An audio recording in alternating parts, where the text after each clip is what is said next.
नमस्ते दोस्तों। एक छोटा सा मैसेज है, 2 से 3 मिनट का मैसेज है। आप केबी क्लासेस टारगेट यूट्यूब चैनल पर प्रत्येक दिन 3 वीडियो अपलोड होंगे और तीनों सब्जेक्ट पे। सब्जेक्ट कौन कौन सा रहेगा? Physics, chemistry and biology.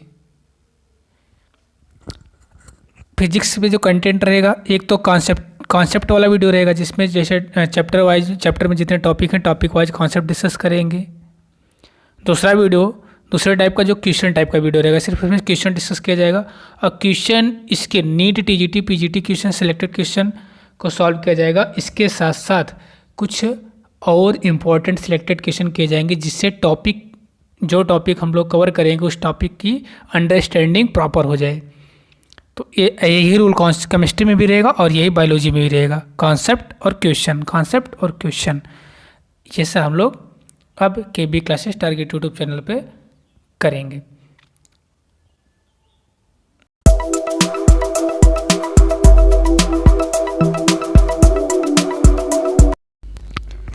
Good morning दोस्तों। हम लोग अब बायोलॉजी का सीरीज स्टार्ट करेंगे और इस सीरीज में हम लोग स्टार्ट करेंगे 1 वीडियो 1 चैप्टर, मतलब एक वीडियो में एक चैप्टर कंप्लीट आपको मिलेगा। ठीक है। टोटल बायोलॉजी में अगर हम देखें क्लास 11 12 को मिलाकर तो 38 चैप्टर हैं और सिर्फ क्लास 11th में 22 चैप्टर हैं। तो पहले तो हम लोग क्लास 11th की बायोलॉजी पे काम करेंगे, क्लास 11th की बायोलॉजी को कंप्लीट करेंगे एक चैप्टर को, मतलब टोटल 22 वीडियो बनने वाला है। फिर ऐसे क्लास 12th की बायोलॉजी करेंगे। ठीक है। और approximately per day 1 video biology का मिल जाएगा। ठीक है, मतलब पर डे 1 चैप्टर मिल जाएगा। तो स्टार्ट करते हैं हम लोग पहला चैप्टर बायोलॉजी का, द लिविंग वर्ल्ड। ठीक है। द लिविंग वर्ल्ड में पहले तो हम लोग एक साइंटिस्ट अर्नेस्ट मायर के बारे में थोड़ा जान जाते हैं। अर्नेस्ट मायर, जिनको बोलते हैं Darwin of the 20th century, इन्हीं को क्या बोलते हैं? Darwin of the 20th century इनको बोला जाता है। ये थोड़ा ध्यान देना है, अर्नेस्ट मायर को Darwin of the 20th century बोला जाता है। और इन्होंने 3 प्राइज बायोलॉजी में विन किया था, इसलिए ट्रिपल क्राउन ऑफ बायोलॉजी भी इनको बोला जाता है। Triple crown of biology. Balzan prize 1983 में इनको मिला था, इंटरनेशनल प्राइज 1994 में मिला था और क्रेफोर्ड प्राइज 1999 में मिला था, 1999 में मिला था। तो अर्नेस्ट मायर ये चीज़ हो गई। उसके बाद हम चैप्टर पे आते हैं थोड़ा सा। पहला टॉपिक हम लोग करेंगे what is the living. What is the living. Living क्या होते हैं? आपके आसपास जो दिख रहे हैं, जो भी आपके आसपास, मतलब 5 किंगडम सिस्टम चैप्टर नंबर 2 में बायोलॉजी क्लासिफिकेशन में पढ़ेंगे, जितने भी ऑर्गेनिज्म है जिसके अंदर ये करेक्टर कंडीशन है, ये करेक्टर होने चाहिए, तभी आप लिविंग में बोलेंगे क्या? Growth, reproduction, metabolism, consequence, ability to sense environment, ability to self replicate, self organized, ये सब अगर करेक्टर प्रेजेंट हैं किसी ऑर्गेनिज्म के अंदर तो ऑर्गेनिज्म लिविंग ऑर्गेनिज्म की कैटेगरी में आएगा। ये सब अगर फीचर हैं तो आपकी पहली लाइन यही बता रही है कि अगर हम when we try define living, अगर हम लिविंग को डिफाइन करना चाहेंगे तो उसके अंदर डिस्टिंक्टिव करेक्टर एग्जिबिट होना चाहिए। डिस्टिंक्टिव करेक्टर कौन कौन होना चाहिए? जैसे such as the growth, reproduction, metabolism and consequence. अब एक करके देखते हैं ग्रोथ क्या होता है। ग्रोथ, जितने भी ऑर्गेनिज्म होते हैं, all living organism are grow, जितने भी लिविंग ऑर्गेनिज्म होते हैं ग्रो करते हैं। All living organism of the, अगर हम ग्रोथ में पॉइंट वाइज बात करें, all living organism are grow. और ग्रोथ का मतलब कि grow increase in the mass and increase in the number of the individual, this is the twins character of the growth. Individual अगर mass में increase कर रहा है या इंडिविजुअल नंबर में इंक्रीज कर रहा है तो वो ग्रोथ कर रहा है, और ये ग्रोथ का ट्विंस करेक्टर 2 करेक्टर होता है। अब यहाँ पे यूनिसेलुलर ऑर्गेनिज्म में क्या होता है? ग्रोथ और रिप्रोडक्शन एक दूसरे के सिनोनिम्स होते हैं, ये लाइन सीधे मेमोराइज होनी चाहिए, इसमें कोई देर नहीं करना है। ठीक है। ग्रोथ और रिप्रोडक्शन आपका यूनिसेलुलर ऑर्गेनिज्म में सिनोनिम्स होता है। क्योंकि यूनिसेलुलर ऑर्गेनिज्म में जब ग्रोथ होती है तो नंबर इंक्रीज होता है और रिप्रोडक्शन के द्वारा भी इंक्रीज इन द नंबर करते हैं। अभी देखेंगे हम लोग, रिप्रोडक्शन देखेंगे तो वहाँ पे आपका ये क्लियर हो जाएगा। फिलहाल यहाँ पे पॉइंट याद करना है, मेमोराइज करना है कि ग्रोथ और सिनोनिम्स किस में ग्रोथ और रिप्रोडक्शन किसमें सिनोनिम्स होते हैं, यूनिसेलुलर की मल्टीसेलुलर में। तो यूनिसेलुलर ऑर्गेनिज्म में ग्रोथ और रिप्रोडक्शन एक दूसरे के सिनोनिम्स होते हैं। अब मल्टीसेलुलर ऑर्गेनिज्म में ग्रोथ जो होती है वो बाय द सेल डिवीजन के द्वारा होती है। जैसे कि प्लांट और एनिमल आप ले लीजिए, प्लांट और एनिमल की बात करें तो प्लांट में ग्रोथ सेल डिवीजन के द्वारा होती है, लेकिन पूरे लाइफ स्पान तक, जब तक प्लांट जिंदा रहेगा तब तक प्लांट ग्रोथ करेगा सेल डिवीजन के द्वारा। लेकिन एनिमल में भी ग्रोथ सेल डिवीजन के द्वारा होती है, लेकिन जब तक एनिमल जिंदा रहेगा तब तक नहीं वो सेल डिवीजन करेगा, एक सर्टेन एज तक ही करेगा सेल डिवीजन। ओके, इस सेल डिवीजन में लोग डिटेल में बात करेंगे, ठीक है। फिलहाल अभी यहाँ पे आप ध्यान दीजिएगा, अगर हम मल्टीसेलुलर की बात करें उसमें भी सेल डिवीजन के मल्टीसेलुलर में सेल डिवीजन के द्वारा ग्रोथ होता है, लेकिन प्लांट में लाइफ स्पान तक होता है, एनिमल में सर्टेन एज तक होता है। ओके, यूनिसेलुलर ऑर्गेनिज्म भी ग्रोथ करता है बाय सेल डिवीजन के ही द्वारा, ये भी ध्यान देना है। और यूनिसेलुलर मल्टीसेलुलर में ग्रोथ और रिप्रोडक्शन एक दूसरे के सिनोनिम्स है, ये चीज़ आपकी होगी। अब आगे थर्ड पॉइंट आपको मेमोराइज करना है, मेजॉरिटी ऑफ हायर एनिमल और हायर प्लांट में ग्रोथ और रिप्रोडक्शन एक्सक्लूसिव इवेंट होता है, म्यूचुअली एक्सक्लूसिव इवेंट होते हैं। अब ग्रोथ लिविंग विंग में तो होती है, तो सही बात है, बाय सेल डिवीजन के द्वारा होती है, ठीक है। ग्रोथ नंबर या मास इंक्रीज करके ग्रोथ होती है, ये तो ग्रोथ की मतलब हो गई कि अगर आप मास, इंडिविजुअल का मास बढ़ रहा है या इंडिविजुअल का नंबर बढ़ रहा है तो ग्रोथ करोगे। लेकिन लिविंग के साथ साथ नॉन लिविंग ऑब्जेक्टों में भी ग्रोथ होती है, नॉन लिविंग ऑब्जेक्ट भी ग्रोथ करते हैं। जैसे growth execute by the non living object, जैसे मटेरियल कहीं एकोमुलेट हो रहा है, किसी सरफेस, कोई सरफेस है, कहीं सरफेस है, मान लीजिए कि अर्थ की सरफेस है, उस पर कोई मटेरियल इकट्ठा होता जा रहा है, इकट्ठा होते होते एक टीला टाइप का बन जाएगा, ठीक है। तो हो गया ना ग्रोथ, मास और नंबर दोनों में बढ़ गया ना, तो accumulation of the material on the surface, ये हो जाएगा एक प्रकार की ग्रोथ नॉन लिविंग में। बट लिविंग ऑर्गेनिज्म में हाँ ये कैसे हो रहा है, लेकिन आउटसाइड, ध्यान देना है, जो नॉन लिविंग ऑब्जेक्ट में ग्रोथ होता है वो आउटसाइड होता है, लेकिन जो नॉन लिविंग ने क्या बोल दिया, नॉन लिविंग ना, नॉन लिविंग में ग्रोथ आउटसाइड होता है, लिविंग में ग्रोथ इनसाइड होता है, ये थोड़ा ध्यान देना है। लिविंग ऑर्गेनिज्म में ग्रोथ कहाँ से होता है, फ्रॉम इनसाइड। अब अगर नॉन लिविंग की बात करें तो एकोमुलेशन ऑफ द मटेरियल हो गया। इसके साथ साथ जैसे कि आपका माउंटेन जब बनता है तो वहाँ पर भी वो माउंटेन मटेरियल इकट्ठा होते होते माउंटेन बन जाता है, वो क्या हो रहा है, ग्रोथ, एक टाइप का नॉन लिविंग ऑब्जेक्ट का ग्रोथ ही हो रहा है। सैंड माउंट, ये भी ग्रोथ ही है। तो इस प्रकार से ग्रोथ नॉन लिविंग ऑब्जेक्ट में होता है मटेरियल के एकोमुलेशन से, ठीक है। चलिए ये चीज़ आपकी कन्फर्म होगी ग्रोथ के बारे में। और एक चीज़ और, डेड ऑर्गेनिज्म ग्रोथ नहीं करते हैं। तीन चीज़ हो गया ना, लिविंग ग्रोथ इनसाइड से करेगा, नॉन लिविंग ग्रोथ जब एकोमुलेशन होगा मटेरियल का तो करेगा या आउटसाइड करेगा, और डेड ऑर्गेनिज्म ग्रोथ करेगा ही नहीं। डेड ऑर्गेनिज्म अगर है तो ग्रोथ करेगा ही नहीं। चलिए ग्रोथ के बारे में बात हो गई। अब सेकेंड कैरेक्टर जो लिविंग बींग्स का है वो है रिप्रोडक्शन। तो रिप्रोडक्शन के बारे में देखते हैं जरा। Reproduction is a characteristic of the living organism but not a defined character of living organism. मतलब लिविंग ऑर्गेनिज्म का ग्रोथ भी डिफाइंड कैरेक्टर नहीं था। ग्रोथ एक जो ग्रोथ है आपका, जो पहला कैरेक्टर है लिविंग ऑर्गेनिज्म का, हम लोग अभी डिस्कस देख लिए हैं। ग्रोथ लिविंग ऑर्गेनिज्म का करेक्टर है बट डिफाइंड करेक्टर नहीं है, क्योंकि एक्सेप्शन था, क्योंकि नॉन लिविंग भी ग्रोथ करता है, डेड ऑर्गेनिज्म ग्रोथ करता ही नहीं है, ठीक है। ऐसा ही नहीं कि सिर्फ लिविंग ही ग्रोथ करता है, तो डिफाइंड करेक्टर नहीं है लिविंग ऑर्गेनिज्म का ग्रोथ। रिप्रोडक्शन भी डिफाइंड करेक्टर नहीं है, रिप्रोडक्शन भी लिविंग ऑर्गेनिज्म का डिफाइंड करेक्टर नहीं है, करेक्टर लेकिन डिफाइंड करेक्टर नहीं है, ठीक है। अब देखिए कुछ ऑर्गेनिज्म ऐसे भी होते हैं जो ग्रोथ नहीं, रिप्रोडक्शन करते ही नहीं है, स्टेराइल, उनको बोलते हैं आपका sterile organism. There are many organism do not reproduce, जैसे mule, sterile worker bee, infertile human couple, ये सब रिप्रोडक्शन नहीं करते। Infertile human couple, sterile worker bee, mules, ये डू नॉट रिप्रोड्यूस, ऐसे ऑर्गेनिज्म है जो रिप्रोडक्शन नहीं कर सकते हैं, ठीक है। तो ये आपका रिप्रोडक्शन का करेक्टर कुछ हो गया। एक चीज़ और, अब अगर हम देखें रिप्रोडक्शन में, तो मल्टीसेलुलर ऑर्गेनिज्म रिप्रोडक्शन करते हैं, रिप्रोडक्शन करके प्रोजेनी का फॉर्मेशन करते हैं, प्रोजेनी का प्रोडक्शन करते हैं, और वो प्रोजेनी पेरेंट से मोर और लेस सिमिलर होती है। मतलब पेरेंट से या तो मोर सिमिलर होगी या तो लेस सिमिलर होगी। ये तो रिप्रोडक्शन की परिभाषा ना। रिप्रोडक्शन का मतलब production of the progeny parent से प्रोजेनी या ऑफस्प्रिंग का फॉर्मेशन होगा, और वो प्रोजेनी या ऑफस्प्रिंग जो है पेरेंट से थोड़ा मिलता जुलता रहेगा या ज़्यादा मिलता जुलता रहेगा, सिमिलरिटी थोड़ी बहुत होगी जरूर। लेकिन अब ये लेकिन पॉसिबिलिटी तब होगी जब सेक्सुअल रिप्रोडक्शन होगा। सेक्सुअल रिप्रोडक्शन से ही वेरिएशन होता है। लेकिन अगर ऑर्गेनिज्म असेक्सुअल रिप्रोडक्शन कर रहा है, जैसे कि फंजाई में क्या होता है, फंजाई में मिलियंस ऑफ असेक्सुअल स्पोर से ऑर्गेनिज्म का फॉर्मेशन होता है फंजाई में।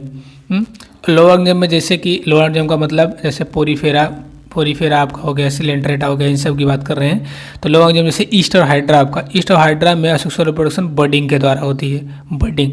प्लानेरिया फ्लैटवार्म है, प्लानेरिया फ्लैटवार्म ऑर्गेनिज्म है, इसमें असेक्सुअल रिप्रोडक्शन होता है जिसमें कि ट्रू रीजनरेशन होता है। ट्रू रीजनरेशन का मतलब प्लानेरिया के बॉडी का जितना पार्ट आप कर दो, उसको काट के जितने भी पार्ट में उसको काटोगे आप, उतना कटा हुआ पार्ट उसका एक न्यू प्लानेरिया का फॉर्मेशन कर देगा।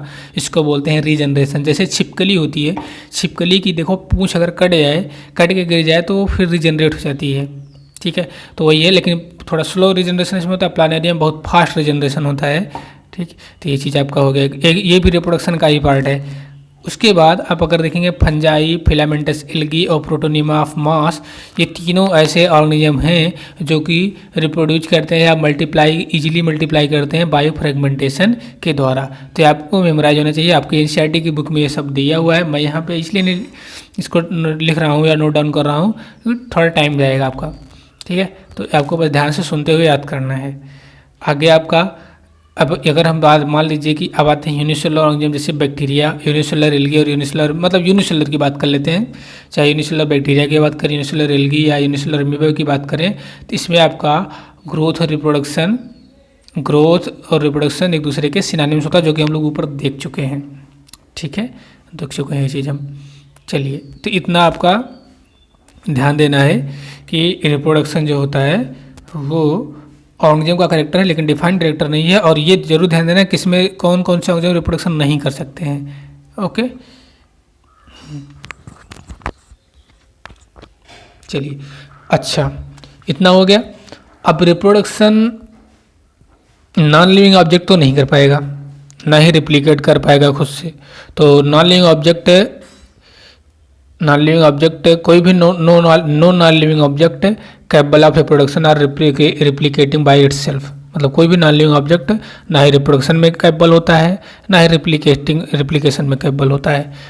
अब आ जाइए थर्ड कैरेक्टर मेटाबॉलिज्म पे। मेटाबॉलिज्म एक डिफाइंड कैरेक्टर है लिविंग बीइंग का। मेटाबॉलिज्म डिफाइंड कैरेक्टर है लिविंग बीइंग का, क्योंकि ये सिर्फ लिविंग में होता है, कोई एक्सेप्शन नहीं है। सब लिविंग, जितने भी लिविंग बीइंग्स हैं, आप कोई भी लिविंग बीइंग्स बात कर लें, Monera, Protista, fungi, Plantae, Animalia, जितने भी 5 ऑर्गेनिक सिस्टम में जितने भी ऑर्गेनिज्म है अर्थ पर, सबके सब में मेटाबॉलिज्म होता है। मेटाबॉलिज्म मतलब होता है कि जो बॉडी होती है लिविंग ऑर्गेनिज्म की, उनके बॉडी के अंदर thousand of the chemical reaction occur होती हैं, तो उसी टोटल केमिकल रिएक्शन को बोलते हैं मेटाबॉलिज्म। तो sum total of the chemical reaction occurring in body is metabolism, ठीक है। और ये जो केमिकल होते हैं, जो केमिकल रिएक्शन होती हैं, केमिकल स्मॉल हो, बिग हो, belonging various class, size, function, मतलब ये मैटर नहीं करता है कि जो मतलब केमिकल हैं वो कैसे हैं, छोटे हैं, बड़े हैं, साइज है, बट केमिकल रिएक्शन होती हैं। Chemical reaction thousand of chemical reaction होती हैं लिविंग ऑर्गेनिज्म के अंदर, ठीक है। चाहे वो यूनिसेलुलर हो, चाहे मल्टीसेलुलर हो, चाहे प्लांट हो, चाहे फंजाई हो, चाहे मतलब जो ऑर्गेनिज्म हो, लिविंग हो तो रहेगा।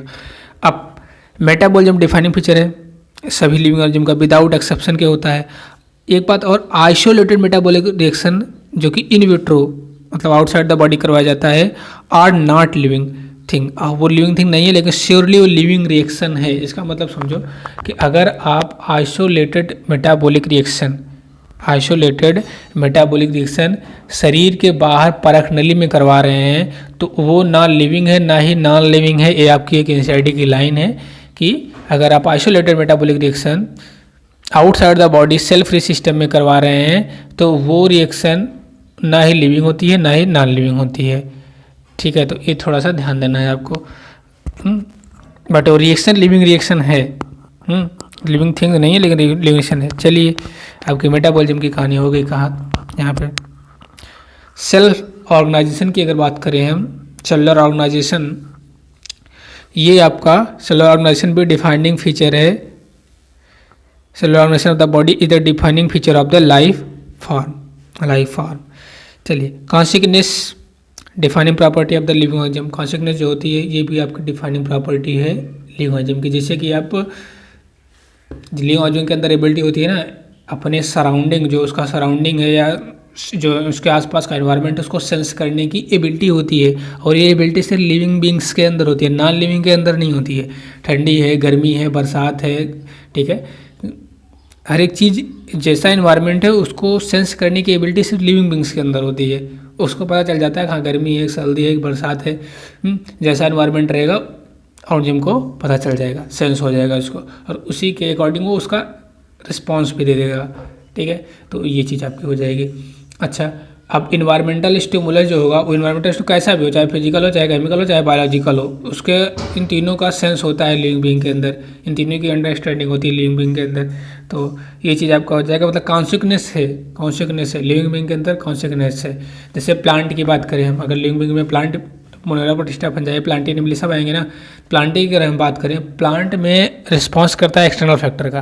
जैसे एक्सटर्नल फैक्टर में प्लांट में लाइट, वाटर, टेम्परेचर, ये सब फैक्टर एबायोटिक फैक्टर में आएंगे ना, लाइट, वाटर, टेम्परेचर, इकोलॉजी में पढ़ेंगे। इन एबायोटिक फैक्टर का प्लांट रिस्पॉन्स करता है। एंड बायोटिक फैक्टर ऑर्गेनिज्म की बात करें तो ऑर्गेनिज्म का भी रिस्पॉन्स करता है, पॉल्यूटेंट का रिस्पॉन्स करता है। तो ये चीज़ आपका हो जाए। ऐसे आप प्रोकैरियोट, मोनेरा की बात करें या यूकैरियोट, किसी एनिमल की बात करें, तो वो भी अपने इन्वायरमेंट का रिस्पॉन्स देता है, इन्वायरमेंट का रिस्पॉन्स देता है। ठीक है, ये चीज़ आपका हो गया। अब सीजनल ब्रीडर प्लांट जो होते हैं, फोटो पीरियड अफेक्ट होता है। फोटो पीरियड प्लांट में पढ़ेंगे, प्लांट फिजियोलॉजी में, प्लांट ग्रोथ एंड रिप्रोडक्शन में। प्लांट में फोटो पीरियड इफेक्ट होता है। तो ये चीज़ आपका हो जाएगा, मतलब कि कब उनको फ्लावरिंग करनी है, इनका एक सीजन होता है। हर एक प्लांट का फ्लावरिंग की सीजन होती है, फोटो पीरियडिज्म होता है वो। ओके, चलिए।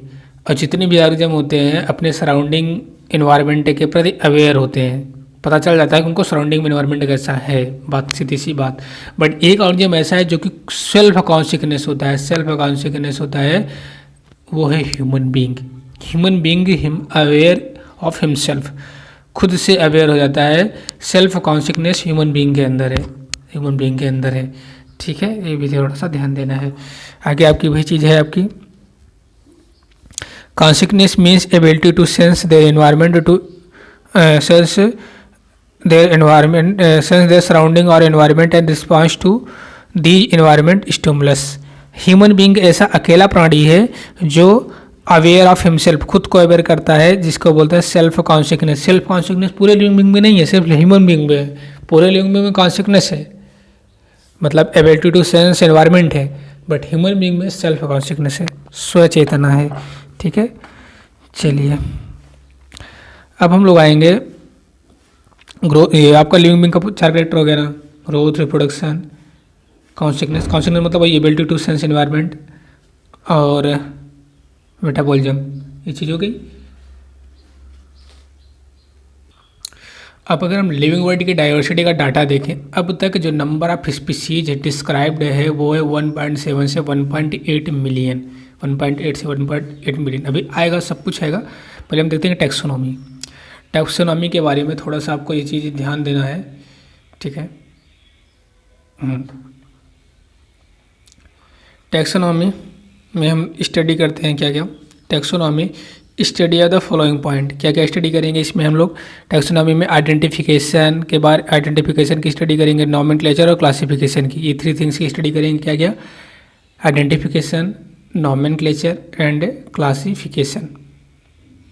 ठीक है, आइडेंटिफिकेशन, नॉमेनक्लेचर एंड क्लासिफिकेशन। अभी की चीज़ देखेंगे, किसको आइडेंटिफिकेशन बोलते हैं, किसको नॉमेनक्लेचर, किसको क्लासिफिकेशन। नॉमेनक्लेचर का मतलब कि कोई ऑर्गेनिज्म है, जैसे कि कोई भी लिविंग ऑर्गेनिज्म है, पर्टिकुलर ऑर्गेनिज्म है, उसको सेम नेम से ऑल ओवर द वर्ल्ड जाना जाए, तो इस जो प्रोसेस को बोला जाता है इसको बोलेंगे नॉमेनक्लेचर। क्योंकि हर एक ऑर्गेनिज्म का एक लोकल नेम होता है, जैसे हम लोग यहाँ मैंगो को आम बोलेंगे, अदर कंट्री में मैंगो कुछ और बोलेंगे। तो हर एक फ्रूट्स का, हर एक ऑर्गेनिज्म का, मतलब फ्रूट्स नहीं बोल रहे, हर एक ऑर्गेनिज्म का, हर एक, चाहे वो प्लांट हो चाहे एनिमल हो, उसका लोकल नेम होता है। और लोकल नेम से तो मतलब ठीक है, आप अपने यहाँ के ऑर्गेनिज्म का इस नाम, पर्टिकुलर नाम जान रहे हैं, लेकिन ऐसा कुछ नाम रखा जाए उसको ऑल ओवर द वर्ल्ड उसी नाम से जाना जाए, तो इस प्रोसेस को बोलेंगे नॉमेनक्लेचर। नॉमेनक्लेचर का मतलब आपकी naming of the living organism such that a particular organism known by same name all over the world, ये होता है आपका नॉमेनक्लेचर। नॉमेनक्लेचर, ठीक है। अब इसी से अटैच्ड है आपका नॉमेनक्लेचर, अटैच्ड है आपका आइडेंटिफिकेशन से। आइडेंटिफिकेशन का मतलब कि आप ऑब्वियसली एक नॉमेनक्लेचर नेमिंग आप तभी पॉसिबल है जब आप ऑर्गेनिज्म को डिस्क्राइब करेक्टली कर पाओ कि ऑर्गेनिज्म का करेक्टर क्या है, कैसा है ऑर्गेनिज्म, ठीक है। तो वो ऑर्गेनिज्म का तभी आप नॉमेनक्लेचर कर पाओगे जब उसका आइडेंटिफिकेशन कर लोगे। आइडेंटिफिकेशन भी इंपॉर्टेंट है। उसके बाद आप क्लासिफिकेशन करोगे, ठीक है। क्लासिफिकेशन का सिस्टम होता है टोटल। तो क्लासिफिकेशन आप उसके बाद मतलब पहले आप आइडेंटिफिकेशन करोगे, सीक्वेंशियल आप सीक्वेंस याद करोगे। पहले आप आइडेंटिफिकेशन करोगे किसी लिविंग ऑर्गेनिज्म का, उसके बाद उसका नॉमेनक्लेचर करोगे जिससे ऑल ओवर द वर्ल्ड उसको उसी नाम से जाना जाए, फिर उस ऑर्गेनिज्म का आप क्लासिफिकेशन कर पाओगे। तो ये हो गया टैक्सोनॉमी। हम ये 3 पॉइंट हो गए। अब टैक्सोनॉमी का मतलब क्या होता है? टैक्सोनॉमी का मतलब होता है टैक्सेस एंड नॉमस। टैक्सेस का मतलब होता है अरेंजमेंट एंड नॉमस का मतलब होता है रूल, लॉ या रूल। तो लॉ या रूल जो है ये आपका, ये 2 वर्ड समझ में आ रहा है ना, टैक्सेस अरेंजमेंट, लॉ या रूल का अरेंजमेंट। अरेंजमेंट कैसा है? पहले आप ऑर्गेनिज्म का आइडेंटिफिकेशन करेंगे, देन नॉमेनक्लेचर करेंगे, देन क्लासिफिकेशन करेंगे। टैक्सोनॉमिक टर्म किसने दिया था? तो मेमोराइज होना ही चाहिए। टैक्सोनॉमिक टर्म देने वाले साइंटिस्ट थे, उनका नाम था AP डे कैंडोले। उनकी बुक थी theory of elementary de la botanique, botanique de la botanique. तो टैक्सोनॉमी के बारे में ये चीज़ आपका हो गया। चलिए अब हम आते हैं टैक्सोनॉमी में जो पॉइंट हैं उसको देखते हैं।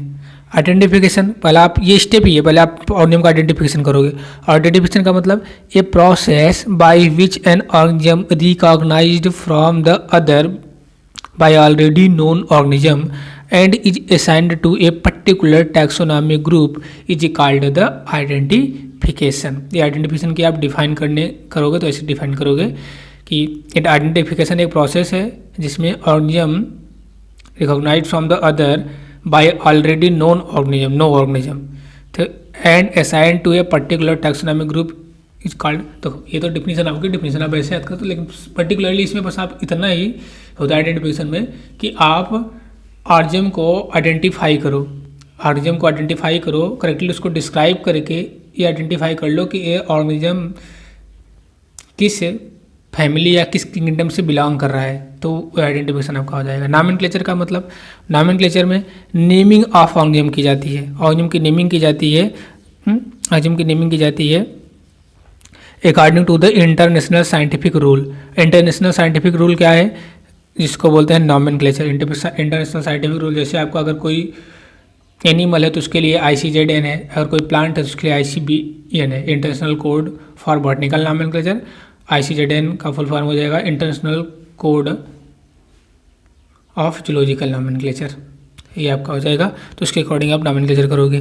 क्लासिफिकेशन में आपका क्या होता है? अच्छा एक चीज़ और, ICBN का थोड़ा नाम ध्यान दीजिएगा। ICBN का पूरा नाम होता है international code for botanical nomenclature, और ICZN का फुल फॉर्म होता है international code of zoological nomenclature. मैं इसको साइड में यहाँ पे नोट डाउन कर देता हूँ। देखिए ICBN अगर आप किसी प्लांट की नॉमेनक्लेचर की बात कर रहे हैं तो इसका पूरा नाम हो जाएगा, आप इसी रूल से करेंगे, international code for botanical nomenclature. और ICZN का नाम था international code of zoological nomenclature, of zoological nomenclature, botanical के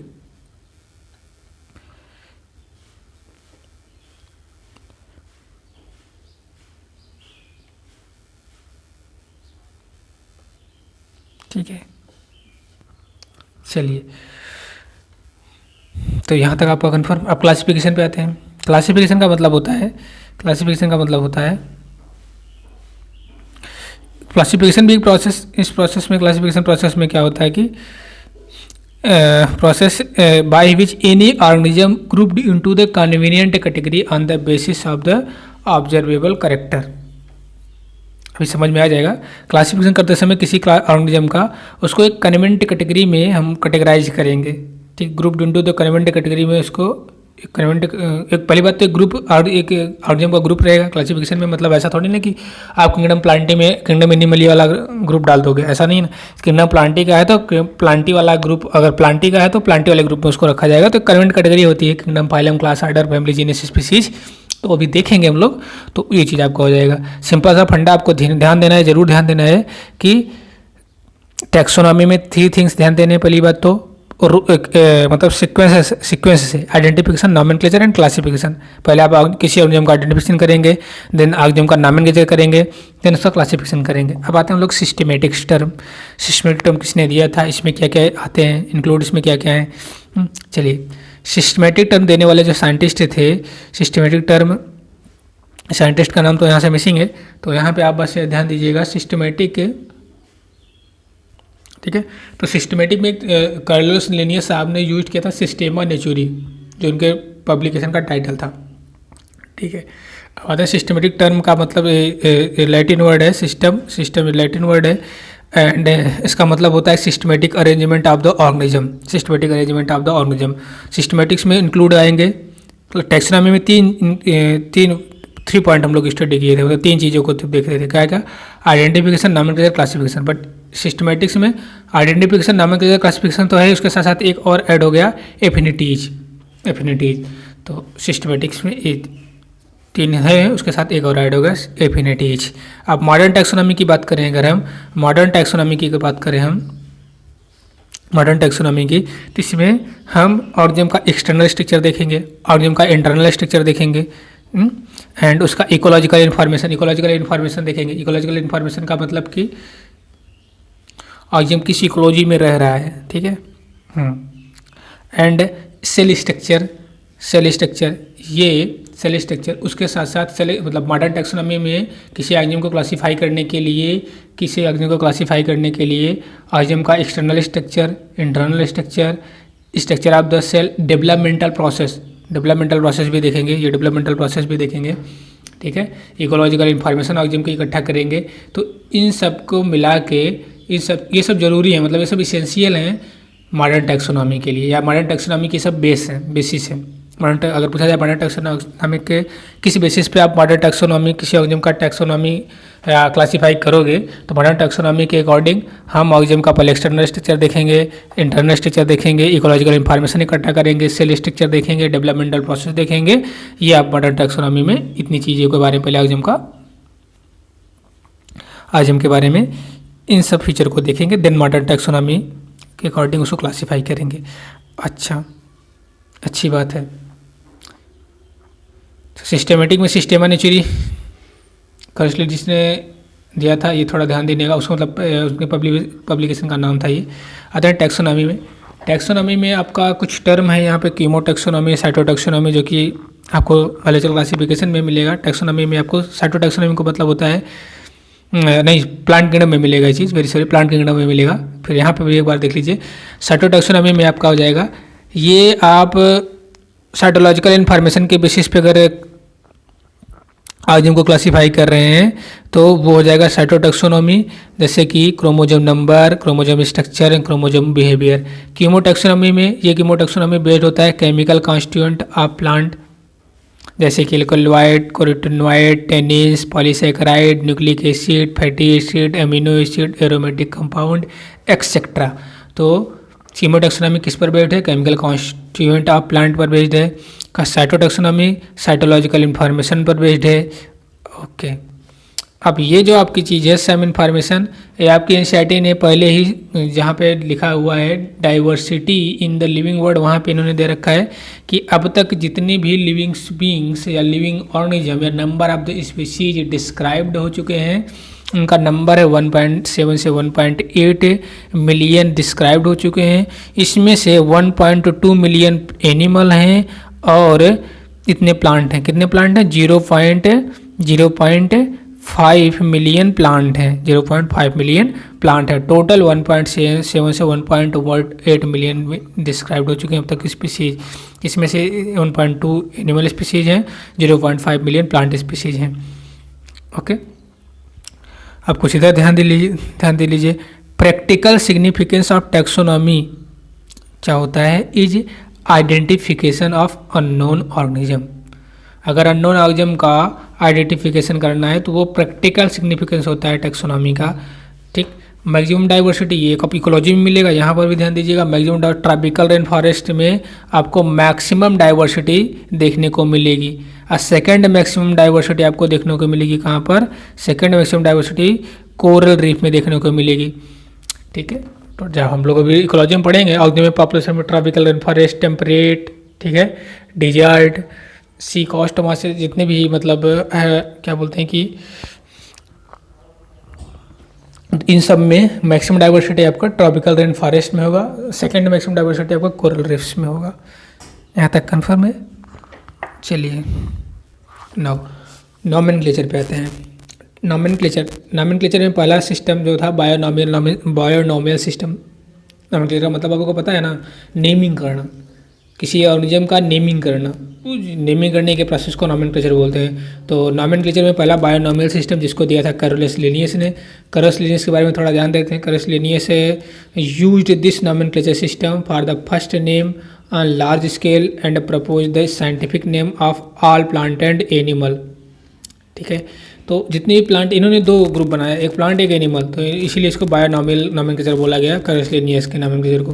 ठीक है, चलिए ICBN की बात करते हैं। नॉमेनक्लेचर में दो था ना, एक ICBN, एक IC, मतलब अगर आपको नॉमेनक्लेचर करना है, किसका नॉमेनक्लेचर करना है? किसी प्लांट का, तो उसके लिए आपके पास है ICBN, जो साइंटिफिक मेथड है ICBN का मतलब international code for botanical nomenclature. ठीक है, प्लांट के साइंटिफिक नेम, प्लांट को क्लासीफाई करने का, प्लांट का साइंटिफिक नेम देने के लिए ICBN है। ICBN का पहले तो फुल फॉर्म ही आपको ध्यान देना है, international code of the botanical nomenclature. But NCERT में दे रखा है आपका international code for botanical nomenclature. यहाँ पे ऑफ लिखा गया है, तो यहाँ थोड़ा सा फार कर लीजिएगा। ठीक है, बट ये थोड़ा सा फार ऑफ का कोई मतलब नहीं है, बट ठीक है, आपको पता होना चाहिए ये फार है आपका एनसीईआरटी में, for international code for botanical nomenclature. चलिए आपका अगला पॉइंट, अब इसमें क्या करेंगे आप? ICBN का मतलब कि आप प्लांट का नॉमेनक्लेचर करेंगे। प्लांट के नॉमेनक्लेचर के लिए ICBN बना ही है। इंटरनेशनल नाम से पता चला, बॉटनिकल का मतलब प्लांट के बारे में है। ठीक है, नॉमेनक्लेचर आप प्लांट होना है ICBN। आप क्या करेंगे? इसमें collection of rule regarding the scientific जो आपका रूल है उसके रिगार्डिंग आप कलेक्शन करेंगे। अब ICBN पहली बार एक्सेप्ट किया गया था 1961 में। ICBN 1961 में एक्सेप्ट किया गया था।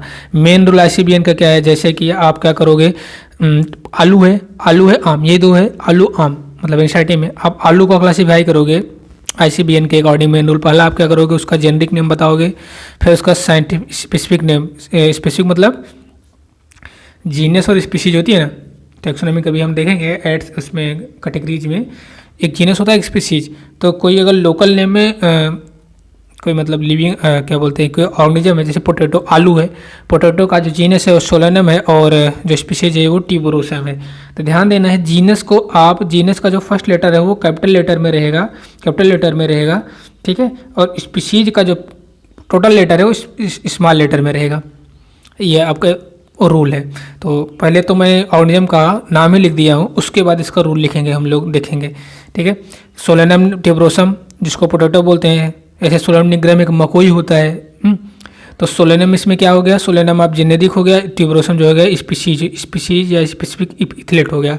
ऐसे मैंगो का मैंगीफेरा इंडिका हो गया, मैंगो जो हो गया इसमें जेनेरिक नेम हो गया, और इंडिका जो हो गया स्पेसिफिक इथलेट हो गया। आपको दिख रहा होगा सीधे सीधा कि जीनस का जो पहला लेटर है ये यस कैपिटल में है, बाकी सब स्मॉल में है, और ट्यूबरोसम टोटल स्मॉल में है। ऐसे ट्यूबरोसम मतलब स्पीशीज टोटल स्मॉल में है। ऐसे मैंगीफेरा में एम कैपिटल में है, इंडिका टोटल स्मॉल में है, मतलब स्पीशीज जो है टोटल स्मॉल लेटर में लिखी जाएगी। ये तो एक आपका पहला ही रूल यही होता है। चलिए अब रूल भी देख लेते हैं। ICBN का रूल क्या होना चाहिए, किसी प्लांट को अगर आप उसका साइंटिफिक नेम लिख रहे हो तो पहला जेनरिक नेम आप जो फर्स्ट लेटर आप जेनरिक नेम कैपिटल लेटर में होना चाहिए।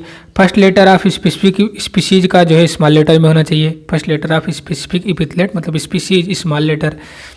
अच्छा, अगर आप फ्री हैंड रिटर्न कर रहे हो साइंटिफिक नेम तो फ्री हैंड या टाइप कर रहे हो तो generic name then generic name and specific epithet separate underline करना पड़ेगा आपको। ठीक है, अगर आप फ्री हैंड लिख रहे हो मतलब हाथ से लिख रहे हो, कॉपी पेन पेपर से लिख रहे हो तो उसको आप सेपरेटली अंडरलाइन करेंगे। लिखेंगे तो ऐसे ही मतलब जीनस का पहला लेटर कैपिटल में, स्पीशीज का टोटल स्मॉल में, लेकिन आपको सेपरेटली अंडरलाइन करना पड़ेगा। टाइप कर रहे हो आप तो टाइप करने में भी आप अंडरलाइन करना पड़ेगा, सेपरेट अंडरलाइन करना पड़ेगा। लेकिन अगर आप प्रिंटिंग करवा रहे हो, प्रिंटिंग के लिए आपको इटैलिसाइज्ड करना पड़ेगा नेम को। तो during the printing name should B italic. ऐसे 3 वर्ड याद रखना है, सेपरेट अंडरलाइन, इटैलिसाइज 2। तो सेपरेट अंडरलाइन कब करना है, फ्री हैंड टाइपिंग के समय आप जब आप रिटन करो, फ्री हैंड मतलब हाथ से लिखो या टाइपिंग करो तो आपको अंडरलाइन करना है, लेकिन अगर प्रिंट करवाओ आप इटैलिसाइज करवाओ। अगला रूल आपका name of the scientist who propose the nomenclature.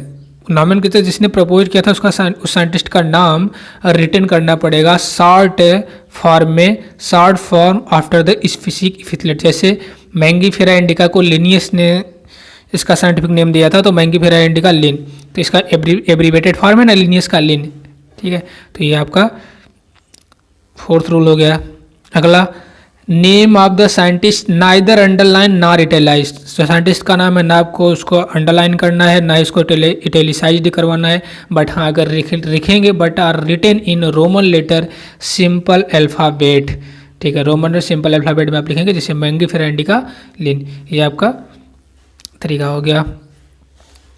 अब टाटोनिम्स मतलब tautonyms are not valid for the ICBN valid for the ICZN मतलब international code for zoological nomenclature, international code of zoological nomenclature.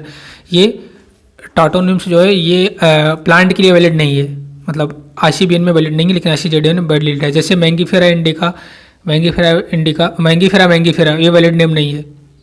ठीक है, Mangifera आप repeat नहीं कर रहे हैं। नाजा ये वैलिड है। कोबरा, इंडियन कोबरा, जो कोबरा होता है सांप जो होता है उसको नाजा, इसका जो जीनस भी नाजा है स्पीशीज भी नाजा है तो जीनस स्पीशीज सेम हो गया तो ये वैलिड है। टाटोनिम्स में हो रहा है। रेट में रेटस ये आपका वैलिड है, लेकिन आप प्लांट में ऐसा नहीं कर सकते हो। ऐसा नहीं कि सोलेनम मैंगीफेरा ये वैलिड नहीं है। ठीक है, चलिए अगला रूल आपका है the specimen herbarium seed of newly discovered plant should be placed in herbarium type specimen, यानी कि herbarium seed of newly discovered plant को आप उसको प्लेस्ड करेंगे herbarium seed में। herbarium seed आपको बनवाई गई होगी अगर अच्छा स्कूल होगा तो, नहीं तो अगर आप BSc करेंगे यूनिवर्सिटी से अलावा यूनिवर्सिटी या BHU से तो वहाँ से आपको herbarium seed अच्छे से बनवाई जाती है।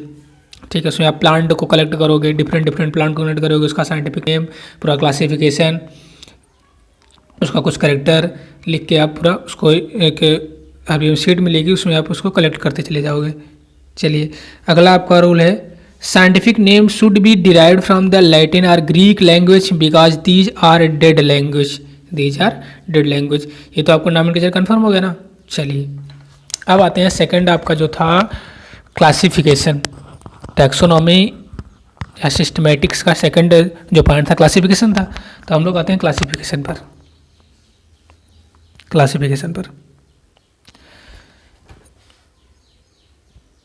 चलिए क्लासिफिकेशन, ठीक है, type of the biological classification.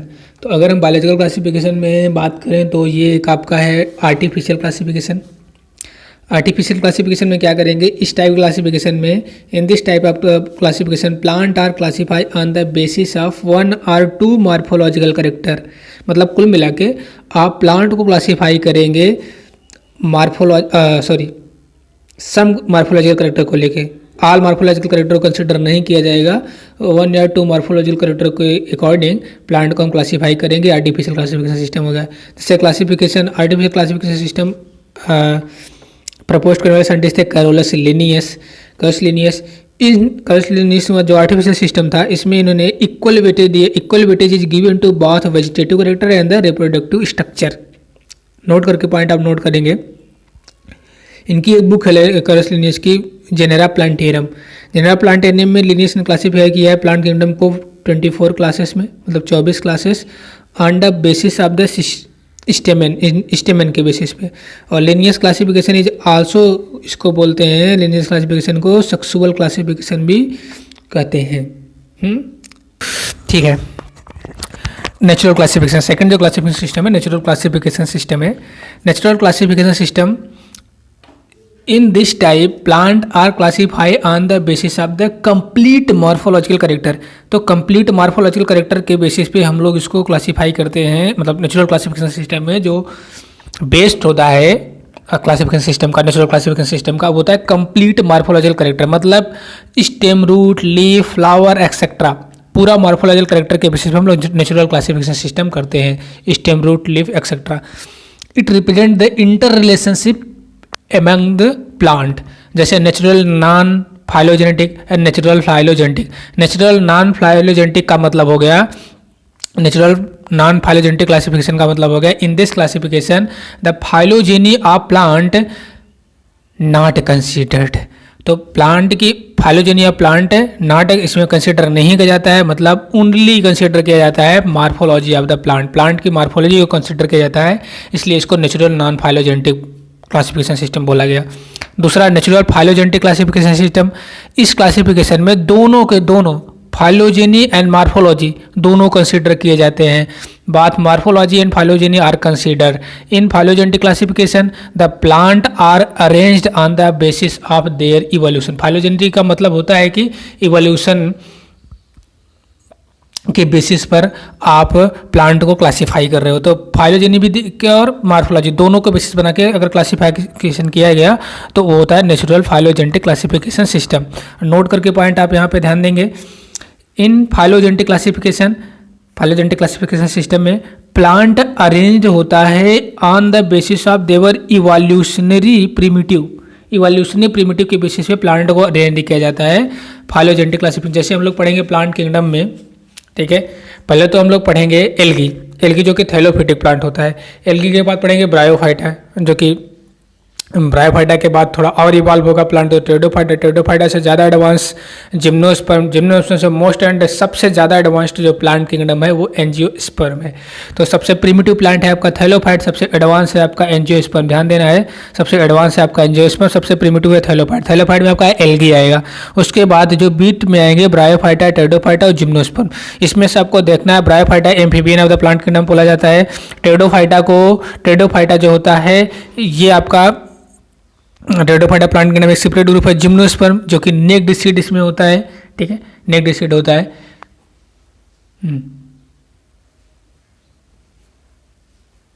पूछा जाए मोस्ट प्रिमिटिव इवोल्यूशन के अकॉर्डिंग करते हैं, मोस्ट प्रिमिटिव कौन सा प्लांट है, थैलोफाइटिक है, और मोस्ट एडवांस है एंजियोस्पर्म। चलिए ठीक है, यहाँ पे आप छोड़ दीजिए, इसको नहीं देखना है। अच्छा एक बार देख लीजिए ना, ठीक है, कोई दिक्कत वाली बात नहीं है, देख ही लेते हैं। आपको यहाँ पे बता रखा है न्यूमेरिकल क्लासिफिकेशन या फ्रेनेटिक क्लासिफिकेशन इसी को बोलते हैं, या इसी को बोलते हैं एडांसोनियन सिस्टम।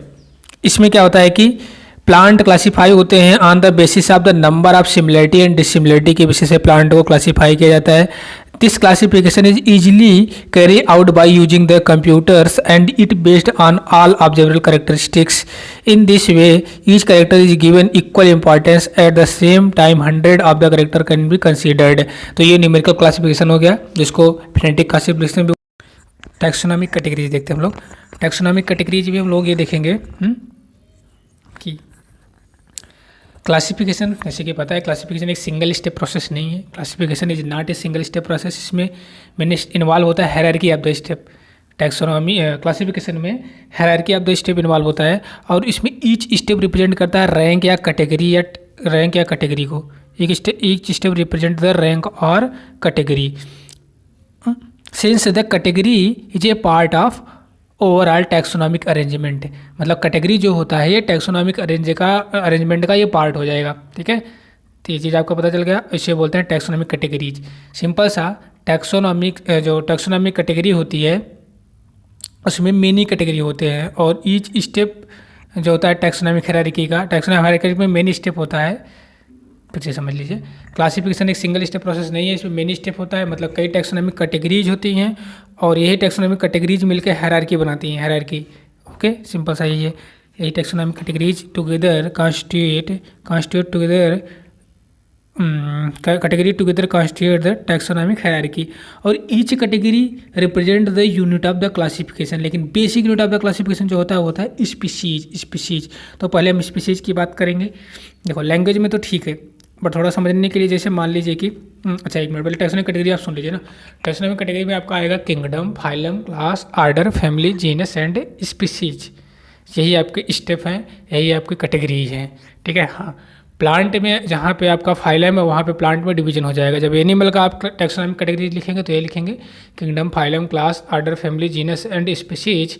जब ये तो एनिमल के लिए हो गया, और प्लांट के लिए आप लिखेंगे तो किंगडम के जहाँ फाइलम है वहाँ डिवीजन कर देंगे, बस kingdom division, class, order, family, genus and species, ये हो जाएगा आपका। चलिए स्पीशीज जो लास्ट कैटेगरी है आपकी, स्पीशीज की बात करते हैं पहले। ये जो लैंग्वेज है ठीक है, लैंग्वेज आप यही मिलेगा कि जो ये जो कैटेगरी है स्पीशीज, इसमें क्या होता है कि group of the individual organism होते हैं जिनकी फंडामेंटल सिमिलर होते हैं, मतलब फंडामेंटली सिमिलर होते हैं एक दूसरे से। तो group of individual with the fundamental similarity as a species. अच्छा, एक स्पीशीज दूसरी स्पीशीज से आप डिस्टिंग्विश्ड करेंगे किससे? On the distinct morphological difference से एक दूसरे को आप डिफरेंट करेंगे। One should be able distinguish from one species to the other closely related species on the distinct morphological difference. ये तो बात हो गई, बट थोड़ा समझने के लिए जैसे समझिए स्पीशीज क्या है। जैसे आप मैंगो, किसी मैंगो का आप साइंटिफिक नेम लिखेंगे तो लिखेंगे मैंगीफेरा इंडिका, मैंगीफेरा इंडिका। इसमें मैंगीफेरा क्या हो जाएगा? जीनस हो जाएगा। जो इंडिका आपकी है ये स्पीशीज हो गई। मैंगो की एक स्पीशीज का नाम है आपका ये मैंगीफेरा इंडिका। ऐसे मैंगो की और स्पीशीज होंगी। ठीक है, अगला जैसे आप सोलेनम, मतलब सॉरी मैंगो का मैंगीफेरा इंडिका एक ही है, मैंगो का साइंटिफिक नेम है, ये जीनस रिप्रेजेंट कर रहा है मैंगो का, और ये मैंगो की स्पीशीज हो गई आपकी इंडिका। से सोलेनम ट्यूबरोसम आलू का साइंटिफिक नेम है, तो ट्यूबरोसम जो है आपका आलू पोटैटो का ये स्पीशीज हो गया ट्यूबरोसम, ये तो जीनस है। ठीक है, तो ये आपकी स्पीशीज हो जाएंगी। चलिए स्पीशीज का पता चल गया। अब जीनस पे आते हैं। जीनस क्या है? जीनस बनता है क्लोजली रिलेटेड स्पीशीज के ग्रुप से। Closely related species, group of the related species comprise the genus बनाता है, विच है the more character common comparison to the species. More character इसमें कॉमन होता है कंपेयर टू द स्पीशीज के compare में। इसमें जीनस में जो कॉमन करेक्टर होता है मोर कॉमन करेक्टर होता है, मतलब स्पीशीज। जैसे एग्जाम्पल आप पोटैटो, ब्रिंजल और मकोई। ये पोटैटो मतलब आलू, और ब्रिंजल और मकोई ये डिफरेंट स्पीशीज हैं, लेकिन ये सेम जीनस से बिलोंग करते हैं। जैसे जो जीनस का नाम है सोलेनम। जैसे हम यहाँ पे लिखें अगर पोटैटो, ब्रिंजल और मकोई का साइंटिफिक नेम, तो आपको पता चल जाएगा क्लियर कट कि तीनों की जीनस तो सेम है, बट जो स्पीशीज है अलग है। पोटैटो, मकोई और ब्रिंजल बैगन। पोटैटो का साइंटिफिक नेम, अगर आप तीनों का साइंटिफिक नेम लिखेंगे, तीनों का फर्स्ट ऑफ ऑल तो तीनों का जो जीनस होगा सोलेनम होगा, तीनों का जीनस सोलेनम ही होगा, सोलेनम। बट तीनों की जो स्पीशीज है ना वो बदलती जाएगी। जैसे आप मान लीजिए कि आलू का लिख रहे हैं, पोटैटो का लिख रहे हैं, तो पोटैटो को लिखेंगे सोलेनम निग्रम, पोटैटो का हो जाएगा सोलेनम निग्रम, ये स्पीशीज हो गया सोलेनम निग्रम। किसका है? पोटैटो का है। ऐसे मकोई का आप लिखेंगे तो लिखेंगे सोलेनम, नहीं वेरी सॉरी यार, निग्रम तो मकोई का होता है ना, ट्यूबरोसम होगा यार, पोटैटो का ट्यूबरोसम होगा ना, सोलेनम ट्यूबरोसम, ट्यूबरोसम फ्लो में बोला गया। चलिए कोई दिक्कत नहीं। मकोई का होता है सोलेनम निग्रम, निग्रम। और ब्रिंजल का होता है सोलेनम मेलोंगेना, सोलेनम मेलोंगेना। क्लियर कट पता चल गया ना। तीनों देखो, पोटैटो और मकोई और ब्रिंजल, तीनों का जीनस तो सेम है, ये जीनस है सोलेनम ही है, बट स्पीशीज देखो, एक का ट्यूबरोसम है, एक निग्रम है, एक मिलोंगेना है। तो वही चीज़ यहाँ पे लिखा हुआ है। तीनों का आप देखेंगे स्पीशीज अलग अलग है, लेकिन जो जीनस है वो तीनों का सिमिलर है। तीनों का जीनस सिमिलर है, जो कि सोलेनम है। चलिए आते हैं फैमिली पे, नेक्स्ट कैटेगरी पे आते हैं फैमिली पे। फैमिली इसमें क्या आएगा, इसमें related genera, group of the related genera से फैमिली बनता है। तो फैमिली है जो group of related genera with still less number of the similarity compare to the genus and the species. इसमें जो सिमिलरिटी होगी कम होगी कंपेयर टू द जीनस और स्पीशीज के कंपेयर में। Families are characterized on the basis of both vegetative and the reproductive feature of the plant species, but reproductive और sexual और floral character are usually mainly. मतलब जबकि family होती है characterised होती है वेजिटेटिव और रिप्रोडक्टिव फीचर के द्वारा, बट अगर प्लांट स्पीशीज की बात मतलब प्लांट स्पीशीज, बट रिप्रोडक्टिव अगर देखेंगे, रिप्रोडक्टिव में जो सेक्सुअल रिप्रोडक्शन होता है, सेक्सुअल करेक्टर होता है, और जो फ्लोरल करेक्टर होता है प्लांट का, वो मेनली कंसिडर किया जाता है, मेनली कंसिडर किया जाता है फैमिली को करेक्टराइज करने के लिए। जैसे ये पता चलेगा, इसी क्लास 11th हम लोग पढ़ेंगे Solanaceae family, Fabaceae family, Liliaceae family, से उसका फ्लोरल फार्मूला पढ़ेंगे। कुल मिला के उसका फ्लोरल करेक्टर मेनली देखेंगे। फ्लोरल करेक्टर से हम लोग फैमिली को क्या करेंगे, फैमिली को डिस्क्राइब करेंगे, उसके फ्लोरल फार्मूला और फ्लोरल करेक्टर से। किसी भी फैमिली को डिस्क्राइब करना होगा तो वही लिख रहा है, मेनली उसका फ्लोरल करेक्टर होता है, ठीक है, किसी फैमिली को करेक्टराइज करने के लिए। अब यहाँ पे जैसे आप 3 डिफरेंट जेनरा देखें, इसी जेनरा पे फिर बात करेंगे हम। सोलेनम तीनों डिफरेंट मतलब ये सोलेनम ट्यूबरोसम आपका है, सोलेनम ट्यूबरोसम है, सोलेनम निग्रम है और सोलेनम मेलोंगेना है। तीनों का जीनस सेम ही है, तीनों का जीनस सेम है, अच्छी बात है, तीनों का जीनस सेम है। अब लेकिन ये जो अगर आप देखेंगे तीनों की फैमिली सिमिलर होगी, तीनों की मतलब सोलेनम निग्रम, सोलेनम ट्यूबरोसम और सोलेनम मेलोंगेना की जो फैमिली होगी, ये तीनों की तीनों फैमिली से बिलोंग करते हैं सोलेनेसी से, सोलेनेसी से, CEAE, सोलनेसी फैमिली से बिलोंग करेंगे। पोटैटो, ब्रिंजल और मकोई, ठीक है। अब यहाँ पे आप देखें 3 different genera Solanum, Petunia and Datura are include in the family Solanaceae, Solanaceae family. जैसे पी प्लांट आपका हो गया, मटर वाले पौधे, पी दल है जो मतलब दाल वाले जितने भी पौधे हैं, पी, अरहर, मूंग, सोयाबीन, ये सब आपके आएंगे फैमिली फैबेसी में, ठीक है। तो ये बात होगी आपकी फैमिली की बात। अब आते हैं नेक्स्ट कैटेगरी आर्डर में, टैक्सोनॉमिक कैटेगरी। ऑर्डर, ऑर्डर क्या है, order being a higher category is assemblage of family which exhibit a few similar character.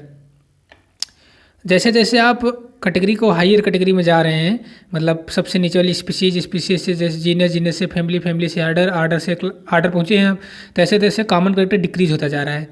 Number of the common character क्या हो जा रहा है, डिक्रीज होता जा रहा है। जो सिमिलरिटी है वो डिक्रीज होती जा रही है। फ्यू सिमिलर करेक्टर अब है यहाँ पे एग्जीक्यूट होंगे फ्यू सिमिलर करेक्टर आर्डर में, ठीक है। अब एग्जाम्पल में जैसे आप समझ लीजिए प्लांट फैमिली कॉन्वालुलेसी, सोलेनेसी, ये फैमिली हैं, ये इन दोनों का आर्डर है पॉलीमोनियस, दोनों पॉलीमोनियस आर्डर से बिलोंग करते हैं। अब आर्डर को एक्सप्लेन करने के लिए जो आर्डर होता है, आर्डर को बेस्ड कैसे मतलब पता करेंगे किस आर्डर का है ये, तो बेस्ड होता है on the vegetative and the floral और रिप्रोडक्टिव और सेक्सुअल करेक्टर के बेसिस पे हम आर्डर को डिस्क्राइब करते हैं। चलिए हायर और हायर कैटेगरी क्लास पे आते हैं। आर्डर के हायर कैटेगरी जो हो जाएगी क्लास, क्लास जो होता है इसमें क्या आएगा, class include the organism of related order having less similarity than the order ना, मतलब इसमें क्लोजली रिलेटेड आर्डर जो होंगे क्लास में रखे जाते हैं, और क्लास में लेस सिमिलरिटी होती है compare to the order, family, genus और स्पीशीज से, ठीक है। इसमें सिमिलरिटी कम होती है compare to the order, family, genus और स्पीशीज। क्लास सबसे क्लास से ज़्यादा हायर कैटेगरी हो जाएगी डिवीजन या फाइलम। डिवीजन में देखेंगे, division include the all organism belong to the different classes having few common character. देखो अभी यहाँ पे फ्यू कॉमन करेक्टर रहेगा बस, ठीक है। डिफरेंट क्लास से जो बिलोंग करेंगे वो उस ऑर्गेनिज्म को रखा जाएगा एक डिवीजन में, डिवीजन या फाइलम में। अगर प्लांट है तो डिवीजन में रखा जाएगा और एनिमल है तो फाइलम में रखा जाएगा।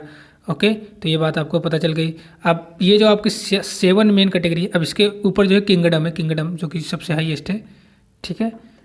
ये जो 7 मेन कैटेगरीज हैं आपकी, kingdom, division, class, order, family, genus, species, 7 main category taxonomic category, they are obligate are essential और broad categories, that is they are strictly used at the time of any plant classification. किसी plant को classify करने के लिए आपको इस rule को strictly use करना ही पड़ेगा। उस प्लांट का आपको किंगडम बताना पड़ेगा, प्लांट का डिवीजन बताना पड़ेगा, class, order, family, genus, then species आपको बताना पड़ेगा। अब यहाँ पे आप देखिए सबसे बिगेस्ट ऑर्डर कौन सा है, सबसे बिगेस्ट कैटेगरी कौन सी है, किंगडम। सबसे स्मॉलेस्ट कैटेगरी या स्मॉलेस्ट ग्रुप स्पीशीज, ठीक है। ये आपकी टैक्सोनॉमिक कैटेगरी के नाम थे, kingdom, division, class, order, family, genus and species. अच्छा, अब ये आपका डिसेंडिंग ऑर्डर में, अगर किंगडम से स्पीशीज की तरफ जाएंगे तो डिसेंडिंग ऑर्डर हो जाएगा, स्पीशीज से किंगडम की तरफ जाएंगे तो ये आपका असेंडिंग ऑर्डर हो जाएगा, असेंडिंग ऑर्डर हो जाएगा, ठीक है, असेंडिंग ऑर्डर हो जाएगा। अच्छा, आप एक खुद से सोच के बताइए, जब आप असेंडिंग ऑर्डर में जा रहे हैं, टैक्सोनॉमिक कैटेगरी को असेंडिंग ऑर्डर में लिख रहे हैं, मतलब कि आप स्पीशीज से किंगडम की तरफ जा रहे हैं, स्पीशीज से किंगडम की तरफ जा रहे हैं, तो आप कॉमन कैरेक्टर क्या हो रहा है, कॉमन कैरेक्टर घट रहा है कि बढ़ रहा है। स्पीशीज में नंबर ऑफ कॉमन कैरेक्टर सबसे ज़्यादा होते हैं और किंगडम में कॉमन कैरेक्टर सबसे कम होते हैं, ठीक है। तो number of common character decrease होता जाएगा जैसे जैसे आप स्पीशीज से किंगडम की तरफ जाएंगे। सबसे ज़्यादा number of common character species में होगा, उससे कम जीनस में, उससे कम फैमिली में, उससे कम ऑर्डर में, उससे कम क्लास में, उससे भी कम डिवीजन में और सबसे कम किंगडम में। तो number of common character decrease होता है जब आप स्पीशीज टू किंगडम मूव करते हैं तो, ठीक है। तो ये चीज़ आपको थोड़ा सा ध्यान देना है, ये आपकी एनसीईआरटी में मेंशन है ये पॉइंट। चलिए ओके, अब वही थी जो क्लासिफिकेशन आपने टैक्सोनॉमिक हायरार्की देखी, टैक्सोनॉमिक कैटेगरी देखी, ठीक है, असेंडिंग ऑर्डर, डिसेंडिंग ऑर्डर में। और आपने ये भी देखा कि number of the common character species से किंगडम की तरफ जाने पे डिक्रीज होता है और स्पीशीज से किंगडम की तरफ आप जब मूव करेंगे तो असेंडिंग ऑर्डर होता है। चलिए आगे, आपका जो क्लासिफिकेशन ऑफ एनी प्लांट या एनी एनिमल जो राइट डाउन किया जाता है वो डिसेंडिंग ऑर्डर में, इन डिसेंडिंग ऑर्डर और असेंडिंग ऑर्डर। आप किसी प्लांट या एनिमल का अगर क्लासिफिकेशन करेंगे तो या तो आप उसको डिसेंडिंग ऑर्डर में करेंगे तो असेंडिंग ऑर्डर में करेंगे। ऐसा नहीं कि किंगडम के बाद आप क्लास घुसा दें, किंगडम के बाद आपको फाइलम लिखना रहता है। जैसे आपको मान लीजिए कि मैं बोल रहा हूँ आपको मैंगो का आप क्लासिफिकेशन बता दीजिए, हमको टैक्सोनॉमिक कैटेगरी बता दीजिए पूरी, ठीक है, 7 का टैक्सोनॉमिक कैटेगरी। तो आप मैंगो का बताएंगे किंगडम, पहले किंगडम लिखेंगे प्लांटी, देन डिवीजन लिखेंगे angiosperm, class dicotyledon, order Sapindales, family Anacardiaceae, genus Mangifera, species indica. ये आपका मैंगो का पूरा आपका टैक्सोनॉमिक कैटेगरी 7 कैटेगरी ऐसे आप लिखेंगे इन, चाहे आप असेंडिंग ऑर्डर में लिखे, चाहे पहले आप स्पीशीज से शुरू करिए किंगडम तक जाइए, चाहे जैसे आप लिखिए, मतलब आप या तो असेंडिंग या डिसेंडिंग में लिखेंगे। अब हायरार्की डिसेंडिंग और ascending arrangement of the taxonomic categories known as the hierarchy. अब किसी ने पूछा व्हाट इज द हायरार्की क्या होती है, तो आप बताएंगे कि असेंडिंग या descending order of the taxonomic category, ascending और descending arrangement of the taxonomic category is known as the hierarchy. Hierarchy में जो स्पीशीज होता है वो स्मॉलेस्ट टैक्सोनॉमिक कैटेगरी हो जाता है, जो कि basic unit of the classification होता है। देखो एक क्वेश्चन पूछता है यूनिट ऑफ द क्लासिफिकेशन, तो जितनी भी टैक्सोनॉमिक कैटेगरीज हैं, जितनी भी ईच स्टेप या ईच रैंक या ईच कैटेगरी टैक्सोनॉमिक हायरार्की में क्लासिफिकेशन की यूनिट होती हैं, लेकिन बेसिक यूनिट ऑफ क्लासिफिकेशन जो होता है वो लोवेस्ट कैटेगरी होती है, स्मॉलेस्ट कैटेगरी होती है, जिसका नाम है स्पीशीज। तो अंतर समझ लीजिए, पूछेगा basic unit of the classification तो species, unit of the classification तो ईच कैटेगरी।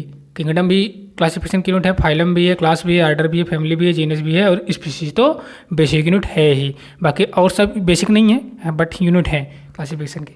नोट करके पॉइंट आप यहाँ पे ध्यान देंगे। एज वी ग्रो फ्रॉम, जो मैंने बोल दिया, ये एनसीईआरटी में आपका अच्छे से मेंशन करके रखा भी है कि जब आप स्पीशीज से किंगडम की तरफ मूव करेंगे, स्पीशीज से किंगडम की तरफ मूव करेंगे तो number of the common character decrease होगा, क्योंकि स्पीशीज में नंबर ऑफ कॉमन कैरेक्टर सबसे ज़्यादा होता है। और जैसे जैसे आप ऊपर जाएंगे स्पीशीज से जीनस, जीनस से फैमिली, फैमिली से ऑर्डर, कॉमन कैरेक्टर घटता चला जाता है, ठीक। अब लोअर द टैक्सा जितना टैक्सा लोअर होगा, मतलब सबसे लोअर टैक्सा कौन सा है, स्पीसीज है, मोर द करेक्टरिस्टिक, करेक्टर ज़्यादा होंगे उसमें, and more the characteristic that the member with the taxon share, जितनी हायर कैटेगरी होगी, higher the category, great is difficulty of determining the relationship to the other taxa at the same level. Next अगला note point करके आप memorise करेंगे, these taxonomic categories are taxonomic group are distinct biological entities are not merely morphological aggregate. चलिए अब most important table जो है आपका, ये आपको ध्यान देना है। कुछ प्लांट और एनिमलिया जो कि आपका क्लासिफिकेशन सिस्टम जिसका आपको ध्यान देना है। अब क्लासिफिकेशन सिस्टम आपको पता ना कैसे करेंगे, पहले आप किंगडम लिखेंगे, देन पहले आप किंगडम लिखेंगे, देन फाइलम या डिवीजन लिखेंगे। एक मिनट चलिए मान लीजिए आप एनिमल का लिख रहे हैं, तो किंगडम, किंगडम के बाद phylum, phylum class, order, family, genus, species, यही होगा KPCOFGS। और ये तो आपके एनिमल का क्लासिफिकेशन में होगा। अगर प्लांट का क्लासिफिकेशन कर रहे हैं, प्लांट का क्लासीफाई कर रहे हैं, तो किसी प्लांट KP की जगह पे बस आ जाएगा D, KDCOFGS, मतलब kingdom, division, class, order, family, genus and species. चलिए अच्छी बात है। अब वही हम पहले करेंगे, किसका क्लासिफिकेशन देखेंगे, कुछ प्लांट का क्लासिफिकेशन। तो चलिए प्लांट का देखते हैं। या कि प्लांटी है, प्लांटी में हम कौन कौन से ले रहे हैं, एक तो मकोई ले रहे हैं, एक पोटैटो ले रहे हैं, एक ब्रिंजल ले रहे हैं और एक मैंगो ले रहे हैं। 4 प्लांट हम ले रहे हैं, कौन कौन सा, मकोई, आलू, बैंगन और आम। ठीक है, इन 4 प्लांट का हम total taxonomic category write down करेंगे और मेमोराइज करेंगे। चलिए शुरू करते हैं, पहले हम किंगडम। ठीक है, हायर कैटेगरी से लोअर कैटेगरी तरफ जाएंगे। तो आप अगर मकोई का किंगडम लिखेंगे तो मकोई प्लांटी, किंगडम प्लांटी है, इसमें कुछ बताना नहीं है। डिवीजन, फाइलम यहाँ नहीं लिखेंगे, फाइलम एनिमल के लिए वर्ड यूज होगा, फाइलम यहाँ नहीं, डिवीजन होगा। इसका डिवीजन हो जाएगा क्या, डिवीजन हो जाएगा आपका एंजियोस्पर्म। ये जो ब्रायोफाइटा, टेरिडोफाइटा, जिम्नोस्पर्म है ना, ये प्लांटी पॉसिबिलिटी है। प्लांटी में हम पढ़ते हैं क्या क्या, ब्रायोफाइटा, टेरिडोफाइटा, जिम्नोस्पर्म, एंजियोस्पर्म और एक एल्गी होती है, यही तो पढ़ते हैं ना। तो यहाँ पे लेकिन जो हो जाएगा सोलेनोनिग्रम मकोई के लिए जो प्लांटी डिवीजन होगा वो एंजियोस्पर्म होगा। अब क्लास में सिर्फ 2 ही क्लास है, एक मोनोकोटिलेडॉन, दूसरा डाइकोटिलेडॉन। फिलहाल यहाँ पे हम बात कर रहे हैं किसकी, मकोई की। तो मकोई, फिलहाल यहाँ मकोई नहीं, मकोई, पोटैटो, ब्रिंजल, मैंगो, जितने भी प्लांट हैं चारों के चारों डाइकोटिलेडॉन हैं, चारों के चारों डाइकोटिलेडॉन है। अब ये मोनोकोटिलेडॉन में आपका, मोनोकोटिलेडॉन में आएगा जैसे आपका पोएसी फैमिली का होता है ट्रिटिकम, ट्रिटिकम, वीट जो है मोनोकोटिलेडॉन का आएगा। फिलहाल यहाँ पे वीट हमने कवर नहीं किया है, वीट को मैं सेपरेट कर देता हूँ। यहाँ पे जितने हैं चारों के चारों क्या है, डाइकोटिलेडॉन है, ध्यान दीजिएगा, चारों के चारों डाइकोटिलेडॉन है। क्लास इनका डाइकोटिलेडॉन होगा, मकोई का भी, पोटैटो का भी, ब्रिंजल का भी और मैंगो का भी। अब आर्डर में आते हैं, अगर आर्डर आप देखेंगे तो आर्डर जो होगा पॉलीमोनियस, 2 आर्डर एनसीईआरटी के अकॉर्डिंग 2 आर्डर हमको पढ़ने, एक पॉलीमोनियस, एक सैपिंडेल्स।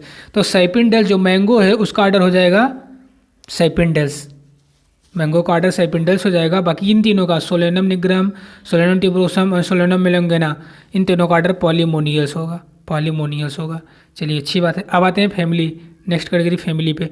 Family Solanum nigrum, Solanum tuberosum, Solanum melongena की जो फैमिली होगी सोलनेसी फैमिली। कॉन्वोल्यूलेसी फैमिली का कोई एग्जांपल दिया नहीं है एनसीईआरटी में, सिर्फ कॉन्वोल्यूलेसी फैमिली दे रखा है। ठीक है, चलिए अगला आप देखते हैं मैंगो किस फैमिली से बिलोंग करेगा, एनाकार्डेसी फैमिली से बिलोंग करेगा। अब आते हैं नेक्स्ट कैटेगरी जीनस पे आप देखेंगे मकोई, पोटैटो, ब्रिंजल का जीनस सोलेनम हो जाएगा। और इधर आपका स्पीसीज जो है तीनों का अलग अलग रहेगा। सोलेनम मतलब मकोई का सोलेनम निग्रम हो जाएगा, पोटैटो का सोलेनम ट्यूबरोसम हो जाएगा, इधर ब्रिंजल का आपका हो जाएगा सोलेनम मेलोंगेना। ठीक है, पेटूनिया और आपका धतूरा जो है, इनका आपको स्पीसीज नहीं मेमोराइज करना है। चलिए ये चीज़ आपका हो गया, इतना प्लांट के बारे में कन्फर्म। अच्छा, एक 2 प्लांट जो और हैं उनका भी देख लीजिए। अच्छा, कॉन्वोल्यूलेसी का आप यहाँ तक तो लिख लेंगे ना, कॉन्वोल्यूलेसी ये आपका, मैं इसको दूसरे मार्कर से करता हूँ। कॉन्वोल्यूलेसी फैमिली जो है आपकी, इसका आर्डर क्या होगा, पॉलीमोनियस ही होगा आर्डर। फैमिली क्लास क्या होगा, डाइकोटिलेडॉन ही होगा, और डिवीजन एंजियोस्पर्म होगा, किंगडम प्लांटी होगा। ठीक है, फिलहाल इसको एग्जाम्पल नहीं दिया है कॉर्नोलोलिसिस का, तो हम यहाँ पे कॉर्नोलोलिसिस को यहीं तक रखते हैं, इतना ही याद करेंगे, जितनी की नीड है उतना ही करेंगे।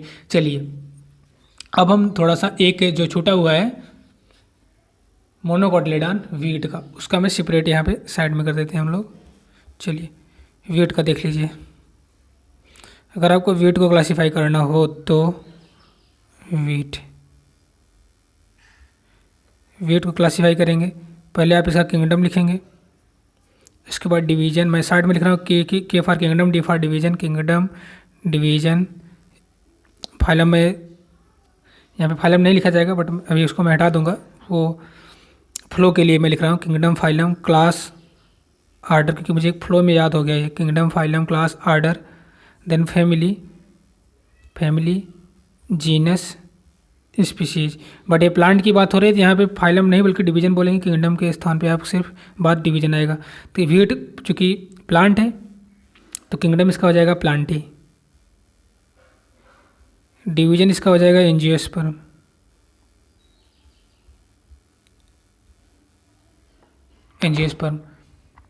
ठीक है। क्लास इसका मोनोकोटिलेडॉन,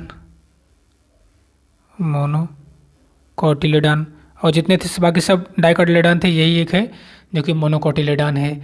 ऑर्डर इसका हो जाएगा पॉलीमोनियल्स नहीं, इसका ऑर्डर भी अलग है, पोएस ऑर्डर हो जाएगा। फैमिली पोएसी, जीनस, वीट का जीनस हो जाएगा ट्रिटिकम, इसको कैपिटल में लिखना है, ट्रिटिकम।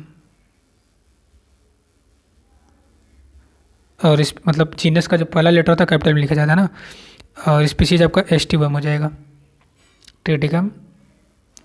स्पीशीज तो पूरा स्मॉल लेटर में जी हो गया, पर ट्रिटिकम एस्टिवम। अब चूँकि हम लिख रहे हैं तो इसको सेपरेटली अंडरलाइन भी करेंगे। ये आपका वीट का टोटल टैक्सोनॉमिक कैटेगरीज होंगे, ठीक है। तो आई होप कि क्लियर हो गया होगा। अब आते हैं एनिमल पर। एनिमल में भी जो एनसीईआरटी में दे रखा है उसको भी मेमोराइज करना है ना। एनिमल में अगर आप देखेंगे तो एनिमल में आपका दे रखा है लायन, लियोपोर्ड, टाइगर, कुत्ता और बिल्ली, कैट और डॉग। इतने एनिमलों का आप टैक्सोनॉमी के क्लासिफिकेशन लिखेंगे, मतलब टैक्सोनॉमिक कैटेगरी पूरी बताएंगे। तो लायन, लियोपोर्ड और टाइगर, शेर, चीता और तेंदुआ, ये तीनों का जो जीनस है वो पैंथेरा है। तीनों का तीनों जीनस जो है सेम है, पैंथेरा है, ठीक है, पैंथेरा है। फैमिली, तीनों की फैमिली फेलिडी, यहाँ तक कि फैमिली इसकी भी, कुत्ते और बिल्ली की भी जो है फैमिली फेलिडी ही है। हाँ, बस कुत्ता और बिल्ली, कैट और डॉग का जो जीनस है वो फेलिस है, जीनस जो है वो फेलिस है, ठीक है, जीनस जो है आपका फेलिस है। यहाँ पे आपको दिख रहा होगा क्लियर कट, ठीक है।